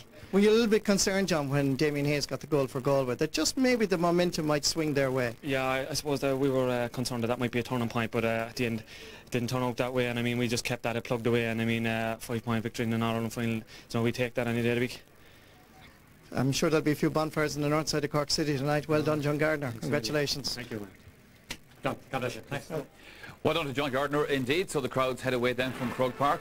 Cork folk and Galway folk mingling there along the streets up Jones's Road and Clondriff and so on, discussing today's All-Ireland hurling final. We're going to do the same thing here obviously with Cyril Farrell and with Ger Loughnane. Cyril, I suppose commiserations first to Galway folk. Made a battle of it, a real good battle of it, but experience of Cork showed in the end, I guess. Yeah, and you'd have to say the best team won, Michael. There's no shadow of doubt about that. Galway tried hard. They were never actually in front, but when you have, say, The Rock on top, O'Sullivan, Ronan Curran answered the critics, they got completely on top. Once they switched Garner over the other wing and switched Sean O'Gallagher, now Garner was in trouble with Alan Kearns. Once they switched the half-back line on top and the inter midfields, as Ger was saying before, and that was one a lot. Tom Kenny and Jerry O'Connor, like, they're very good. Now the Galway lads played okay, the Fergal Healy and David Tierney, but they were on top there. Now that triangle got on top, and then you had the likes of all the Cork lads played very well. Ben O'Connor probably had a game of his life. Galway will be very disappointed. But I was on to Conor Hayes during the week, and I was trying to say to him, look at Conor, you might have to lose one because this team is very young. I know it'll be tough in you, but just you'll still, with the new system, they're going to be thereabouts. It's hard to take, but it's a learning curve. Like, and they played very, very well. They've a lot. They're going to learn a lot. Ran into a lot of cul-de-sacs, took a lot of wrong options, but it's very hard just to come into an All-Ireland and win it. You have to be kind of knocking at the door, and it's a tough experience. Like, I know from, like, you know, and you're the same thing here. It's very hard to come and just win. Cork are worthy champions, and like, you'd have to say, Sean O'Gallagher to me is a warrior. He's a leader. And even though you'd be disappointed for Galway to lose, it's fantastic to see the likes of this guy raising the cup. And my heart to go with fishing. Yeah, with fishing. And my heart to go with the Santa Claus, I call him, because what a team Cork could have if this guy was around the whole time, you know, because, like, to me, he's the one that had score goals. And where they play him, I don't know, maybe impacts so, but, like, they're a great family, and it's a long way, as he said there in the speech, like, from Fiji to Cork, from Cork to Páirc Keeve to Croke Park, but wherever they go, they're a family that hold the tradition of hurling high, and like it's hurling today was a winner, skill all over the field, and even though you'd be disappointed for Galway, being a Galway person, you'd still be happy that it was a great game, and Cork are worthy champions. There's no doubt about that, and I know, Ger Loughnane, you were thinking of the battle between Cork and Clare in the semi-final as well, the might have been that are there, and Cork to have done this the hard way. Well, I suppose you have a lot of teams thinking of what the might have beens. You have Waterford thinking of the might have beens, maybe Tipperary, but above all, Clare are thinking of what the might have beens. But there are no might have beens today. The best team in the country has won the All-Ireland, and like all great champions teams, when the pressure was at its greatest and the occasion was the biggest, they produced their best display of the year. Now, that's the sign of a real team. They've won back-to-back All-Irelands, and nobody can question the greatness of this Cork team. And especially, I suppose, Cyril, you know, when Galway got the goal in the second half, Damien Hayes' goal, these are little things in a match like this that might just give you the break, and Cork had to cope with that as well, because this was now the opportunity for Galway to make that rush for it. Yeah, Michael, you'd imagine when the goal did come, you know, here again, it was a kind of a true score, and then Galway were pressing hard, and like a little hand pass across here. Hardiman had a great game, like the long ball up here, work it down. This is going to block it down here now. This break comes in, Niall Healy here, little hand pass on. Now, we didn't get the half block, it stays around here for a second or two. This is Hazy, little hand pass out here, shot by Murray, breaks back in, and Hayes just gets a touch, dives across. Wasn't having the best game in the world, but the ball was into the back of it. And you'd imagine, Michael, once Galway got the goal there, that they'd gather into momentum. But in actual fact, it was Cork who went on again. Now, Hayes did very well to get this, because he wasn't having the greatest game in the world for him. Things were going wrong. Dived at the ball, just got a flick to it. And you'd imagine Galway going to overdrive. But in actual fact, it was Cork went over, especially Jerry O'Connor. But what happened after that, a very, very important thing happened after that. From the puck out, the ball broke back in the Cork half-back line. A foul on a Cork player, and John Garner, about 60 yards from his own goal, near the sideline, put the ball over the bar. 2 points in it again. It had negated an awful lot of the impact of that goal, and from then on, Cork just set sail for victory. There's no doubt. I mean, John was probably having his problems out there today, but he's still a player capable of taking that kind of free. And also Jerry O'Connor point in the second half as well that put Cork 4 points up, and the O'Connors like Benny and Jerry kind of, you know, they're like twinkle toes. It's very hard to play them. Like our backs played well enough. Like David Collins did a good game, but Ben O'Connor was everywhere. Jerry O'Connor took off the helmets. You wouldn't know that with the helmets you'd know them. With the helmets off, you wouldn't have Jerry, take over this here. Yeah, well, just look at this point here. You know, when you put the two O'Connors side by side, look at that for a score. Like he did that against Clare in a vital point when they were 5 points down. You know, how many players can do that? We've seen him doing this in Thurles from the sideline so often. Yes. That's Jerry there now. That's Jerry. Yeah, but the tactic with Cork is they started Ben inside in the corner on Ollie Kenny. He got a point inside in the corner. He was giving Ollie he upset Ollie from the very start. And Ollie had one of his better games today. Then they brought him out beside Jerry. It's when he's out beside Jerry, like they did against Clare. They use very similar tactics in the last 20 minutes today as they use against Clare. When Jerry and Ben are very close together, they have this telepathic relationship where one can lay onto the ball to the other. When one puts the ball over the bar, you say, is that Jerry or that's Ben? Like Ben O'Connor scored 1-5 from play today. I mean, that's a fantastic Jerry, their fitness level is unreal. They're finishing very strong every game. And the fitness level, the whole Cork level. The fitness level, the whole Cork team. Taken to a new level, they're in hell look not to be going for 3 in a row, because deep down they believe, like John Garner had a great game there, took the point he needed. He can go back 3 years ago when he missed some long range threes, but that's the sign of a character. I wouldn't agree with that. I wouldn't agree with that now. I think Kilkenny, if they had won maybe the first two, they might win today, you know, because they away. I think Kilkenny won that All Ireland, and nobody should take that away from them. No, true enough. Okay, gentlemen, we're going to take another quick commercial break because we have more to come on this final act right after that. Leaves from Dublin, and I suppose there's a lot of excited supporters and disappointed supporters on that train out of town as well today. Yeah, John Allen has led Cork to an All-Ireland title, and to that effect he has to thank greatly, I think, Donald Cusick, his goalkeeper, and Dermot O'Sullivan, his solid full-back. They're with Marty now. Thank you very much, Michael. That was a pretty tough game, wasn't it, Dermot? Yeah, Marty. We knew coming up it wasn't going to be easy. We were reigning All-Ireland champions. Galway were underdogs. The pressure was always going to be on us, always from the very, very start of the game. They showed great character as well, didn't they? They did. They showed fantastic character. When we went 5 points ahead, they came down the field, got an instinctive goal. But you know, the credit has to go to our lads. Character that was shown when they got the goal. What was the first thing we did? Went up the field and got 2 points. You know, this team, the character of this team can no longer be questioned, I feel. Oh, well done, congratulations. Stay with us, because the man beside you, Donald, I counted at least 3 good saves, 3 top quality saves today, 1 brilliant in particular, Donald. Thanks very much, Marty. You know, just delighted to be able to contribute to this bunch of lads. You know, I suppose, you know, it's been a hard 3 years, you know, but it's also been a fantastic 3 years. And like I say, you know, when you're on goal, some days they go off, the other days they go on, but I'm just delighted to be able to contribute to the whole team and the backroom staff, and because the amount of work that goes into this thing at this stage is absolutely frightening, you know, and I'm just delighted for everybody involved and delighted to be able to contribute to those guys. Well, I believe they're gone mad in Cloyne all week, and I'm sure they're gone mad as you speak here live in the Sunday game. Here's the man beside you, the manager. John, congratulations, because it's been some career for you. Dual star, went from Team Missouri in '99 to a selector to now manager of an All-Ireland winning team. Dual star, Marky, I'll question that one, but I'll take it anyway, like, as a compliment. It has been absolutely fantastic, and you know, last year when I was asked to be manager, I certainly was awed, because to follow in, you know, Donald O'Grady was a fantastic manager and a great coach, and you know, took the whole thing by the scruff of the neck when you know, times weren't great. I suppose, for me, really, I'm kind of a pretender to the throne. You have all the great underage coaches who give all their time. You know, I cream off, like, and Donald O'Grady creams off, and all the rest of us. But you know, it's fantastic. I am absolutely over the moon. But I can't say enough about the players. I've always said it, like, their dedication, their willingness to learn, their ease to deal with, the way we keep our channels open between each other. It just makes for professionalism, and I'm just so thrilled that particularly that somebody like Sean O gets the chance to walk up the stand today and receive, you know, Corn Colleague. Well done, John Allen. Congratulations on a wonderful team performance. We'll be talking to you later on tonight in the Burlington Hotel. Congratulations. Back to you, Michael. Well, it will indeed, Marty. Thanks very much indeed for that. Gerald Now and Cyril Farrell, final thoughts of this year's final and indeed the championship, Ger? Well, in the championship in general, Michael, I suppose it didn't really take off to the quarter-final stages, but if you take the 7 matches we've had since the quarter-final, there was only one of them that was one-sided. There were 4 of them. There were 3 of them at least that were very good. There were 2 of them epics. Yeah. And it finished with a marvellous final today. A terrific skillful final.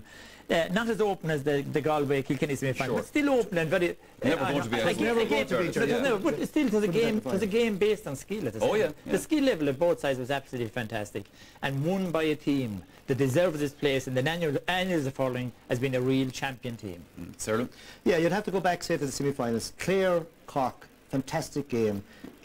Very, very high, you know, emotion, was kind of tense out there that day. You'd imagine a pressure cooker. Different game completely to the Kilkenny-Galway game, which was really very, very open, scores all over the place. Great investment for the kind of skill of hurling. Now today, you hadn't as open, it was never going to be as open as the semi-final, but you had 2 very, very skillful teams. Okay, early on, there's a few skirmishes, it's about to settle down, and you'd have to say like that Cork have got it, as Ger says, to this new level. Now it's up to everyone else to get up there. And you have to, if I was Galway now, I would start tomorrow. I wouldn't leave it till Tuesday. I'd start tomorrow, thinking and plotting, and the main aim would be to get back there, no matter the other team, get there again, get to the All-Ireland final next year and win it. Now Cork are worthy champions. They're up there to be knocked, and as they refer to there, the Rock referred to it there, and Donald Cusick, they were under pressure, because when you are champions, you're there to be shot at. A lot of hard matches again next year, but as Ger said, like, the new system, plenty of games, great excitement once they come to the knockout, and you're going to have more brilliant ones next year. Okay, gentlemen, it's almost time for us to close on our live transmission here. However, we're not finished with the big day at Croke Park here on RTE Television. Still plenty more to come later on tonight. We'll have further highlights of the big game. We'll be talking to some of those involved. We'll be in the winning team at their celebration banquet, and we'll also be naming our man of the match from this afternoon's final. That's all in tonight's show. That's at 9:30. That's it for now from Croke Park. My thanks indeed to Cyril Farrell and to Ger Loughnane for their contributions on this afternoon's programme. I hope that you'll be able to join me again later on tonight for more on today's big match. Until then, bye-bye.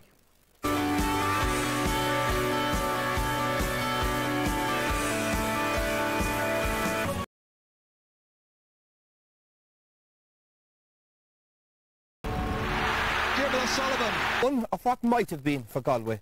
We reflect on the big day, highlights of the match itself, analysis from the panel, and of course we'll be naming our man of the match from this year's final. Well, I'm joined by 3 men who know all about winning All-Irelands. That's Michael Duignan, Pete Finnerty and Tomás Mulcahy. Gentlemen, you're all very welcome. A very balanced panel tonight, a sad tribesman, a happy rebel and a neutral man from the faithful county. Tomás, congratulations, 30th All-Ireland title, and here's a useless statistic. It's your first All-Ireland winning in a year ending in a 5. So you're better with the small ball. Pat, it sounds wonderful coming from yourself. You congratulating the Cork man on a wonderful occasion tonight. But it is good in fairness. I mean, to win their 30th title today, I suppose it's the first time that they've actually won it when the year actually ends in 2005. Right? We haven't won a title in the past in that period, and it was a fantastic feeling, and it showed, I think, above anything else, the team themselves probably would admit they haven't played the best of hurling all year, to what they're capable of or what they've showed in the past. But they showed today that they're a very, very difficult team to beat. And on a night like tonight, right, I mean, there's a Cork man down there, he's celebrating his 60th birthday today, and he thinks nobody actually knows about it, and that's Gerald McCarthy, who captained the team back in 1966. Happy birthday to Gerald. Pete, I read this morning in your article that you said 50% of all Ireland finals are decided by fate. Had fate anything to do with the result today? No, not really. Better team won. Cork were the better team, came out, closed Galway down earlier on, got a score up, dictated the pace of the game.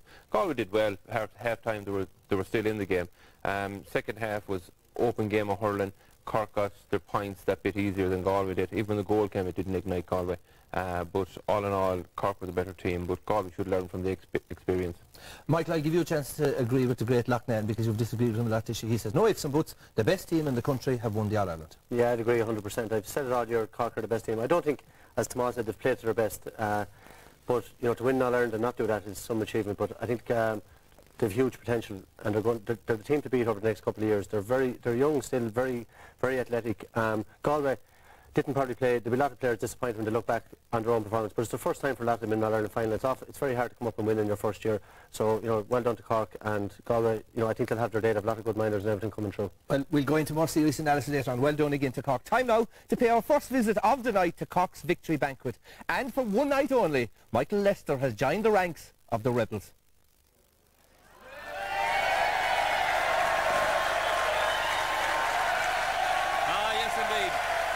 Thank you, Pat. Well, as you can hear and as you can imagine, There's an awful lot of ecstatic Cork people here in the Burlington Hotel this evening. Well, during the course of the night, we'll be talking to some of those involved in the big match today. And on that note, who better to begin with than Sean O'Halpin, the winning captain. Sean, Cohorgus, captain for the Corky, Ian Tucunrud, Ian Tucunlaw, August Dornoy, Ian Tucunlaw, Sean. Yeah, Tom Carr to go to Vigil. Is okay if we know so Tagactin Soccer she is in Egan Cliff Nov August is Iha August Oka specialty Isho and August Bemede Clora Gasada Fad. Sean, you were kind enough when you came up on the stage. As I congratulated you, you commiserated with me and with the Galway people on their defeat today. Yeah, Michael, you know, this is our second year in a row winning it. I mean, 2 years in a row winning it, but yeah. You know, it wasn't too long ago when we suffered defeat in 2003, and my heart goes out to the losers because, you know, we've been there before. But in sport, there always has to be a winner and loser, and thank God we were winners today. Well, of course, obviously now the carrot of the 3 in a row is in front of Cork, so maybe it might be another Cork-Galway final next year. Hopefully, anyway, and hopefully we could take that one as well. But that's... we'll enjoy the winter for what it's worth, Michael. This team and the team manager have deserved the winter off, and we'll talk about 2006 when it comes up. But I just want to go on record to say that it's been great to be involved with these bunch of lads, with John Allen and his management team. I've enjoyed my year as captain, and no greater honour to accept this cup on behalf of them. You said in your speech today in Croke Park, it's been a long journey from Fiji to Cork, from Cork to Croke Park. It's been a wonderful journey as well for you. Yeah, I suppose it's well documented, you know, where I came from. I was born on my mum's island, came to Cork, not knowing, you know, what was in front of me. And I suppose when you grow up in the north side, there's only one game in the north side of Cork City, and that's the game of hurling. And I want to thank everyone between the North Monastery and the Napier Street GA Club for making my day and my dreams real today. Well, Sean, you've always been a wonderful player. This year, you've been a wonderful captain. Thank you very much for enjoying us. Congratulations again. Enjoy the rest of the night. Thank you, ladies. All right. Congratulations, Sean. Yeah, plenty of good fun over the next hour and a half here at the Burlington Hotel, no doubt. And plenty of expert opinion back at the RTE studios as well. So let's rejoin Pat and his panel of experts for a while. Thank you, Michael. Well, to the highlights now, and this afternoon's eagerly awaited final between reigning champions Cork and Galway.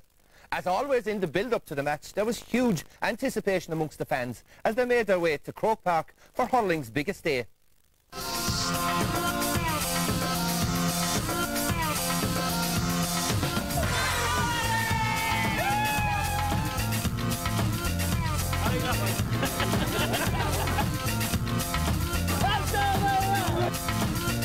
Cork are going to win. Galway are no good. They're only up here for the weekend.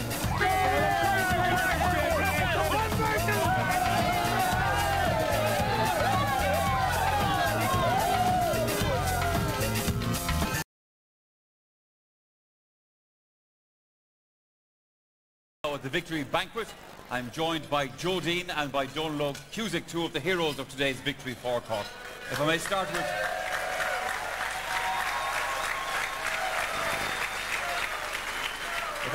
Donald. Donald, you would pick today to have one of your best games ever in the Cork goal.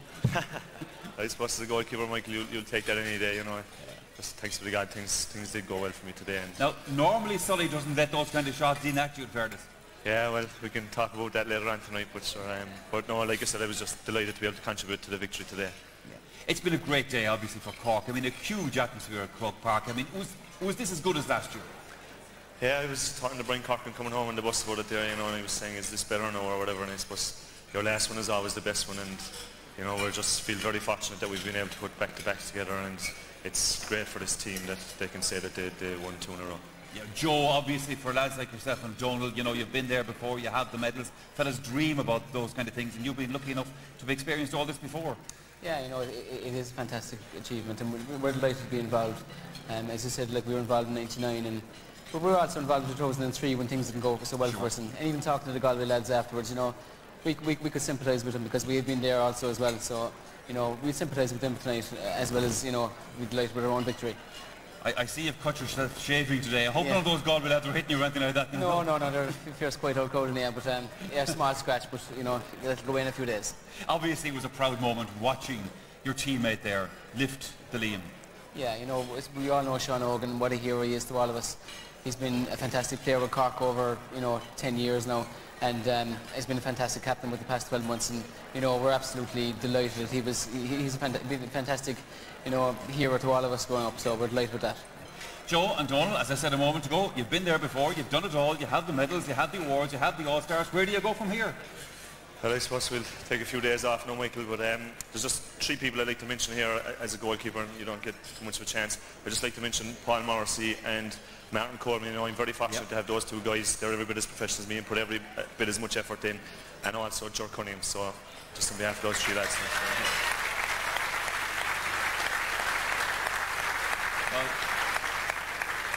Well, Donald, I know they appreciate the fact that you appreciate them. Donald and Joe, thank you very much indeed for talking to us.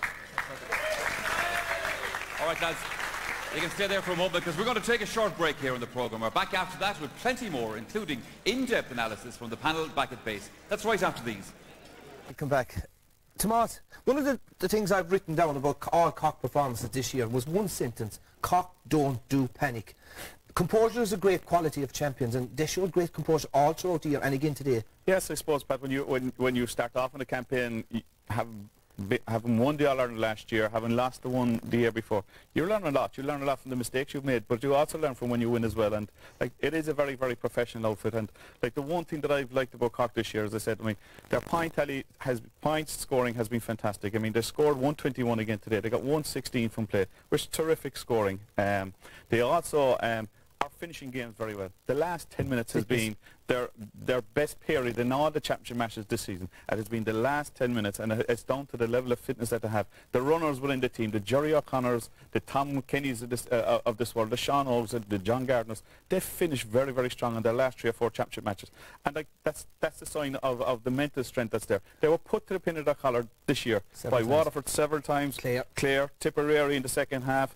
Clare, I mean, they were out of the game, almost gone at that stage, but they never panicked. They made up important switches. And the one switch I thought that was worked the treat today was when Alan Kearns was doing a bit of damage. They just switched Sean Hogan and John Gardner, and both benefit. Both finished very, very strong in the game as well. Pete, look, I'm not a hurling expert, but I just thought watching this game today that Galway, even when they got close, that they never actually looked like winning the game.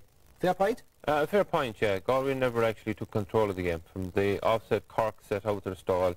Brian Corcoran dictated what was happening up front. Cork went into a 6-point lead. Galway battled hard and came back, and with about just at half-time, they were back down to 2 points, and that was their best period in the game. They were attacking Cork at that stage. Half-time, then again, whenever Galway would get a score, Cork were able to get that score that bit easier, and then for a finish, they ran out winners in. But to win in All-Ireland, Galway did a lot of things well. You know, they hurled well, they hurled nice, they hurled soft. Yeah. But to win in All-Ireland, you have to be clinical, and Cork were clinical today. O'Sullivan was clinical at full-back. Yeah. The goalie was clinical. Up front, any opportunity they got, they were clinical. They only had a few wides in the game, and so that's the difference between Galway will learn from this experience. It's a learning experience, but the better team won. Michael, I was interested in the comment you made during the commentary today. You said that Cork were doing enough to win, that there was actually a lot more in the tank, in their tank, you felt. Well, you know, it's hard to be critical of them, you know, after they win the All-Ireland, but in a nice way, so. In a nice way. But, no, I like, looking back, 2003, I think Cork probably should have won the All-Ireland that year. Kilkenny won it, but Cork played great hurling in that final, and they missed an awful lot of chance in the first half. Last year they won the All-Ireland, this year they won it. But this year I thought in all their games, you know, when they came under pressure, they pulled away again. But you often felt if they really got into top gear, I think the first half against Tipperary, they played great hurling. It was complete hurling from them. I think, best 35 minutes. I think apart from that, they've played very well in patches. They've done what they've had to do, but there is a lot, you know, there's more in the tank, and that's I suppose a worry for any other team out there. No, Cork, as Tomas pointed out, Cork are renowned pint scorers. They've had huge pint tallies this year. They're not really renowned as goal scorers, yet they got a really vital one today, and a very good one. Yeah, you know, I suppose my views on the Cork game, you know, they play a lot of short passing game, and I think that contributes, you know, they create a lot of space out the field, but here Dermot Sullivan gets the ball, and just a long ball down the field. Now Derek Hardiman first comes across and misses it, and Ollie Cannon had just cleared the ball. He's a yard or two off Ben, and Ben just had a quick look up in the goal. I think the game that Cork play generally is a running game, create space, and that's why they score so many points from distance. But today they changed it a bit, and long balled in, and the goal came out of it.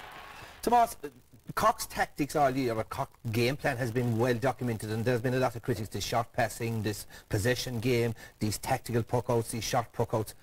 The cute Corkmen pulled the fast one, and did they change all their tactics today? Well, I wouldn't say they pulled a fast one, Pat, but I'd say they learned from the last day again against Clare. They came in for a bit of criticism from the Clare match because, I mean, maybe Clare copped on to them. And I know Clare, maybe for the 3-week build-up to that game, worked an awful lot on what Cork were doing with their puck-outs and what they were doing on the short game basis.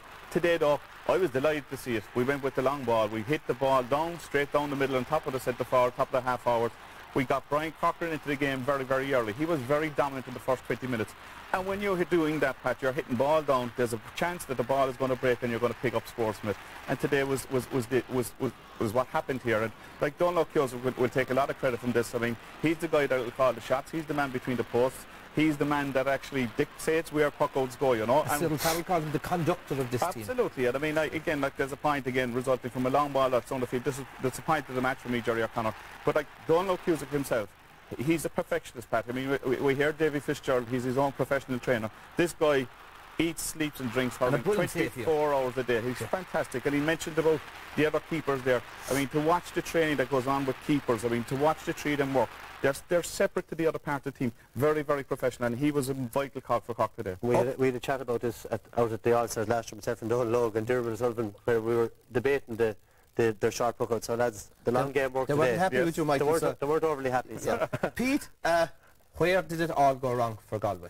It's very difficult to analyse where it all went wrong for Galway, but at times during the game Galway made things difficult for themselves. They got possession and they got into difficulty, especially in the defence in the second half. I counted on 4 occasions where Galway players had possession, were coming out, looked up, didn't complete the pass properly.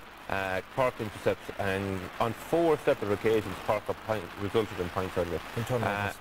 Again, it's down to experience, it's down to the clinical finishes I spoke about earlier on. That ball, they should have done exactly what Cork done. Drive it out of defence when you get an opportunity. Don't be complicating things, no sharp passing and things like that. A lot of their mistakes resulted in points from Cork today. They were punished. They were punished, yeah. But in fairness, give them credit now. I mean, they are the up-and-coming team. I mean, they've beaten Cork already this year, a minor, under 21 level. There's huge talent in that country. I mean, they're learning an awful lot from today. I mean, yeah, but people say they've been up-and-coming since '87. They've had 6 All-Ireland minor titles and they've no All-Ireland in 17 years. Yeah, but be fair to Galway now. They're a long way down the road from where this time last year we were beaten 19 points by Kilkenny. And it would be a bit arrogant of Galway to think to go up to Cork, or up to All-Ireland today, after Cork being beaten in All-Ireland final, that they really should have won. Should be going for 3 in a row next year, winning the All-Ireland last year, that we should come along and just steal the show and steamroll Cork. The new system suiting them.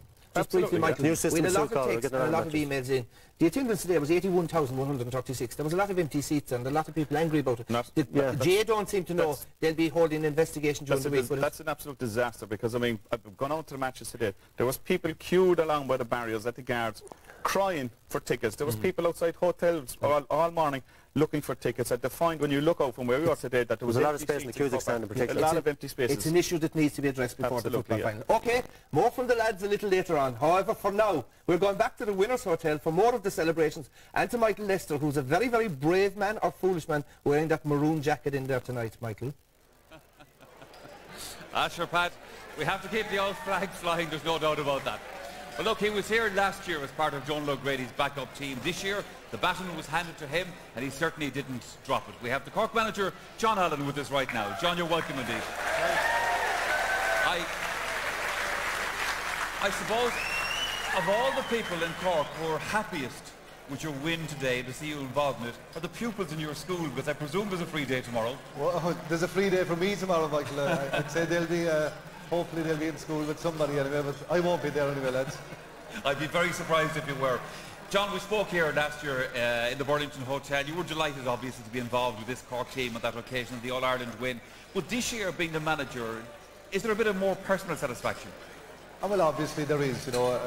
I suppose on the other side of it, if you lost, you get the criticism, so it's fantastic to be number one, to have got the honour of being you know, chosen as captain, as manager of the Cork senior hurling team, and I'm very honoured, and I was delighted, and of course there's a lot of personal satisfaction in it. But lads have an All-Ireland medal in their back pocket. It can be hard sometimes to motivate them to go through the toughness that you have to go through, training, etc., and all the rest of it. How did you cope with that? Well, I've described them, I know it's a contradiction, as being the most professional amateurs in the game today, and certainly from day one, from the first time we met last November, I don't think there was any doubt in my mind, but everybody was eager and more than willing to come back and do the hard slog that has to be done, that Seanie McGrath and Jerry Wallace put them through down in whatever, Fermoy and Carricktool. And from day one there was never a problem, and there was never any shirking or dodging or anything else, so that was easy really. Well, you know, from last year, you know, you get a great celebration like this, and it's great for a few weeks and even for a few months, and then you have the task of doing it all again. John Allen, what about next year? That all depends on Pierce Murphy's, our treasurer's checkbook, you know, if it's big enough, who knows, you know. Is that the personal level now or for the whole lot? Oh, for the lot, for the lot. Of course it is. John, listen, congratulations. Thank you for all your help during the year, by the way. You've been very good to RT and all of us in the Sunday game and all the assistance that you've given us, and we appreciate it very much indeed. No John Allen, ladies and gentlemen, thank you. As you know...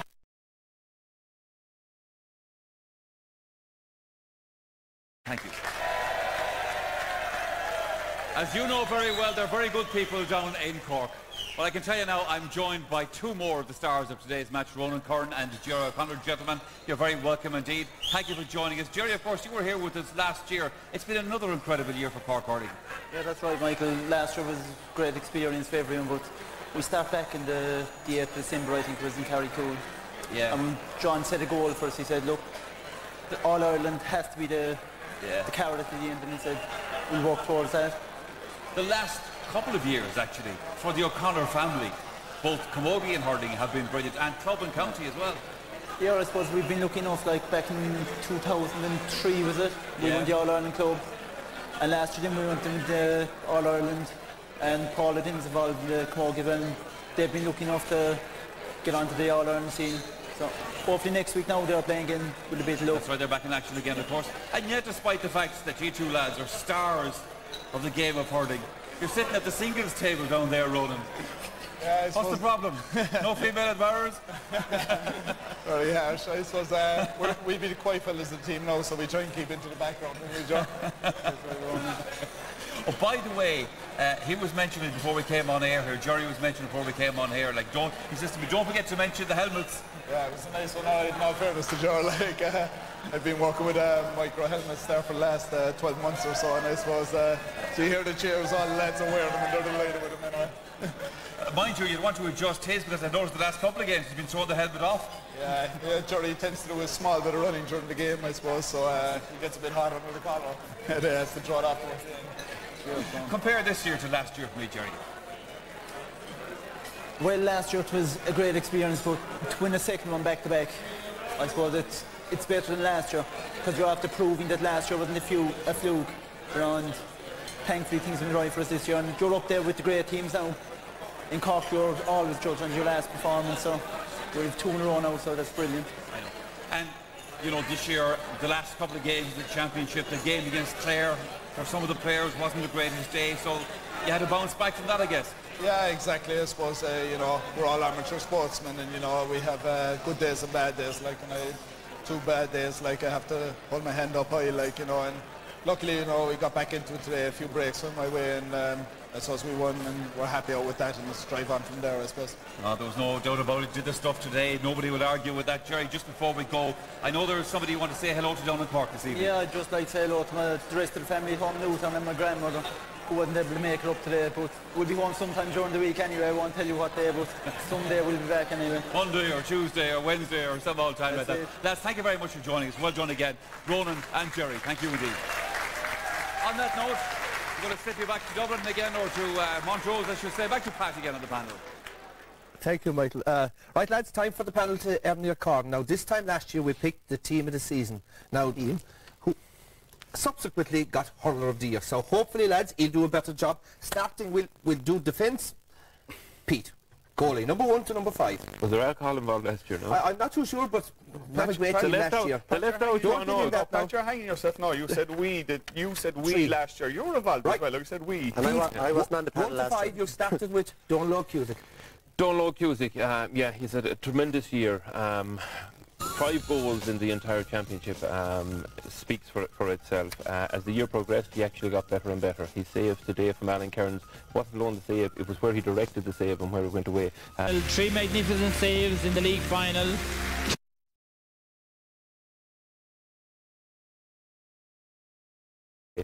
Three magnificent saves in the league final, 2 of which were in the miracle category, as well as consistently high performances in Clare's march to the All-Ireland semi-final, probably tipped the balance in Davy's favour. What a servant to Clare Davy has been. Or will you welcome Pat Mulcahy? A due reward for Pat, a club centre-half back. What a very good number 2. So good, Ger, that he kept last year's All-Star cornerback Wayne Sherlock in the subs all year. Never under the slightest pressure by any forward. He even had time to sweep in behind his half-back colleagues, and he started half-back in the last 20 minutes of the semi-final. Great player. Now, the fullback on this year's All-Star team has been a colossus all year. From Cloyne and County Cork, it's the Rock himself, of course, Diarmuid O'Sullivan. Another honour for Diarmuid, a towering Cork fullback. Well, the Wizards of Cloyne, of course, will never be forgotten, but Rock is the worthy successor. The only time he came under pressure was for a short time in the second half of the Munster final. Otherwise, commanding, dominant and inspirational. No forward wants to come up against the great Cloyne man. Absolutely. Well, our left cornerback is receiving his 3rd All-Star tonight from Portumna in Galway. Ollie Canning. Ollie was always likely to be honoured. This is a 3rd award for the tribesman. Well, the Rolls Royce of cornerbacks, smooth, fast and skillful as any forward. Proved himself an excellent marker this year by marking Old Kelly and DJ in the semi-final. Now recognised as the leader of the Galway team. The right half-back follows in the footsteps of some great wing-backs from a place called Mullagh. Would you welcome, please, a man who was receiving his 1st All-Star from Galway as Derek Hardiman. Derek excelled in the final on a day when his marker also had a storming match. I know, Ger, but he may have conceded 5 points to Ben O'Connor in the final, but over the 3 big games that Galway had in Croke Park, no Galway player hit more ball than Derek. His terrific balance and his fierce competitive instinct made him the star of the Galway team this year. Now, the centre-back comes from the north side of Cork City, from a great club called Na Piarsaigh. Will you welcome, please, winning his 1st All-Star, John Gardner. Hard to believe that this is John's very 1st All-Star. Superb again this year. Without a doubt, yeah, but exceptional in the second half of the Munster final when he thwarted Tipp's attempted at comeback. And of course, his 20 minutes at centre-back in the semi-final against Clare is already the stuff of legend. Now, the left half-back has been an example once again this year of all that's impressive in hurling. Last year's Hurler of the Year and this year's All-Ireland winning captain, it is, of course, Sean O'Halpine. Last year's Hurler of the Year, and this year he was winning captain as well. He was, and scored his 1st points in the championship to boot. Not his greatest year, but was inspirational captain in the second half of the Munster final and in the crucial last 20 minutes in the game against Clare. Now, the 1st centre field All-Star had a wonderful season from the reigning Cork County champions, Newtown Shanderman's Jerry O'Connor. The 1st half of a twin celebration tonight. Brilliant in the All-Ireland final. And as well as that, the most consistently brilliant player on the Cork team in Cork's 5 championship games. Scored in every game. His tireless running and support play makes him the perfect link between the Cork backs and their forwards. What a year that he has had. Well, the other midfielder is from Tipperary and certainly performed magnificently for the Premier County. It's Mullinahome's Paul Kelly. And the move from left half to midfield has been a successful transition for Paul. Well, never more successful than a Munster final when he scored 7 points from midfield. And again in the semi-final he scored 5 points, 3 from play. A really inspirational player for Tipperary this year. Brothers are selected. Will you please welcome Cork's Ben O'Connor. Cork's only forward to be so honoured in a year in which they retained the All-Ireland. Yeah, and in the All-Ireland final, he was man of the match. Scored 1-5 in the All-Ireland final. His brilliant point against Clare from near the sideline, and again last Sunday for Newtown Shandrum. That's what marks him out as a really exceptional player. If you're trying to fish Shefflin, Henry probably had better years, but the selectors have gone for quality. It's his 5th All-Star. I know that, but he tormented the Clare defence in the league final. He scored 2-11. Previously won awards in other positions. Will you welcome Tommy Welsh? Tommy's 3rd All-Star, all of them in different positions. What a versatile player. Well, what a versatile player. Has won All-Stars in defence and midfield and now wing forward. Doesn't matter what the ball comes, high or low, fast or slow. Tommy is able. His scorer-in-chief with 3 goals and 57 points in 6 games during the summer. Well, Jerry, it's so difficult to make the transition from underage star to senior star. The team, please welcome Owen Kelly. On a good day, and there have been many, Owen is the country's most exciting forward. Well, Jerry, it doesn't have to be even on a good day. And the Munster finally scored 27 points, the highlight of which was a magnificent point over his shoulder against Clare. 1-6 in the semi-final. That's Owen Kelly. What a player. Damien's goal against Tipperary in the quarter-finals of the championship redefined Galway's summer. Just think of it. 58 minutes of the semi-final. Galway are losing 5 points. He grabs the ball inside the 21. He casts aside a Tipperary defender and buries the ball in the net. From then on, Galway were on a roll that took them all the way to September. there were 6 Cork men, 4 Galway lads, 2 Tipperary and 2 Kilkenny men. And together they make up the Vodafone GA All-Star hurling team.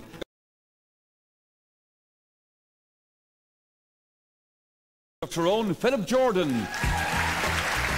While Ulster and League champions Armagh have picked up awards in defence, midfield and attack. Ladies and gentlemen, these have been judged the best players in their respective positions, players that gave us all. The 2005 Young Hurler of the Year from Galway, it's David Collins. 2005 Hurler of the Year from Newtown Shandrum and Cork, it's Jerry O'Connor.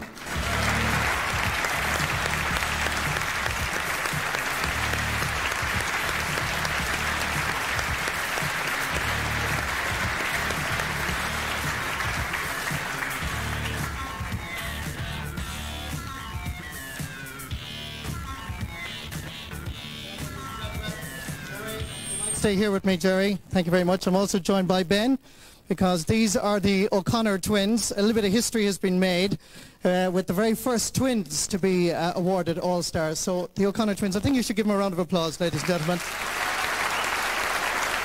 Yeah, I suppose you're doing all right for you. Next year I'll be the taste of them now. Talk to me about hurling, because it means everything to you and indeed to the people of Newtown Shandrum. Yeah, I suppose we've not hills going on down there to a small place. There's no football, there's no soccer, there's no golf, so we've not hills to be doing. So yeah, we're TPA at the moment and hopefully it'll keep going for another bit. Well done, well done. I know Jerry is the shy, retiring type, but I mean, considering you've just won the Hurler of the Year, a wonderful year for Lee-siders. Oh yeah, it was a great year for Cork, like winning back-to-back, and these tops that I'd just like to say this is credit due to all the lads involved in our panel that this award was won. Just like to thank every one of them. So. Well done, you deserve it. Ladies and gentlemen, the O'Connor twins.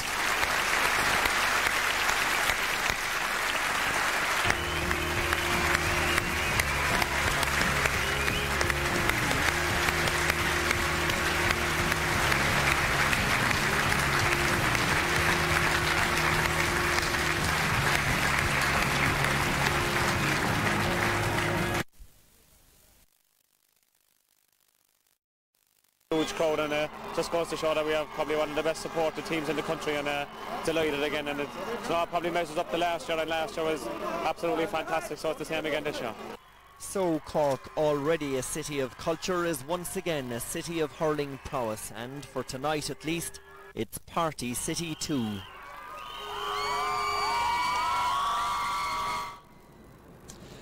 Now, people might be wondering if there's any difference between the celebrations in Cork tonight and the celebrations 12 months ago. And if last year there was joy mixed with relief for the players, relief that they had, I suppose, atoned for 2003, tonight the players were just savouring the occasion and chatting with them. They appear to be just enjoying the occasion and far more relaxed. There were huge crowds on the streets here, huge crowds, it has to be said as well, on the streets of Galway, as Jim Fahey now reports.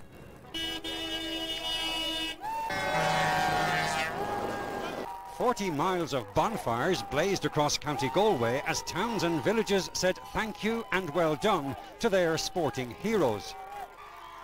The teams arrived in the city to a rapturous reception inside the past hour. For the minor All-Ireland champions, it's been a night of sheer delight. The players are delighted, you know, they can't get enough of this, and you know, it's been a long day, but you know, this is going to top it off, and it's absolutely brilliant here.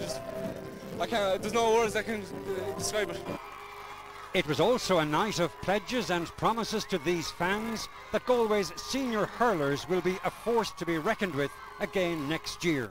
It is a young team, in the main it's a young team, and already they're talking about looking forward to next year. It's been my greatest honour to captain this team, and please God, we'll be back there next year with Lee McCarthy. Thank you. And that guarantee was all the fans wanted to hear tonight. Jim Fahey, RTE News, Galway.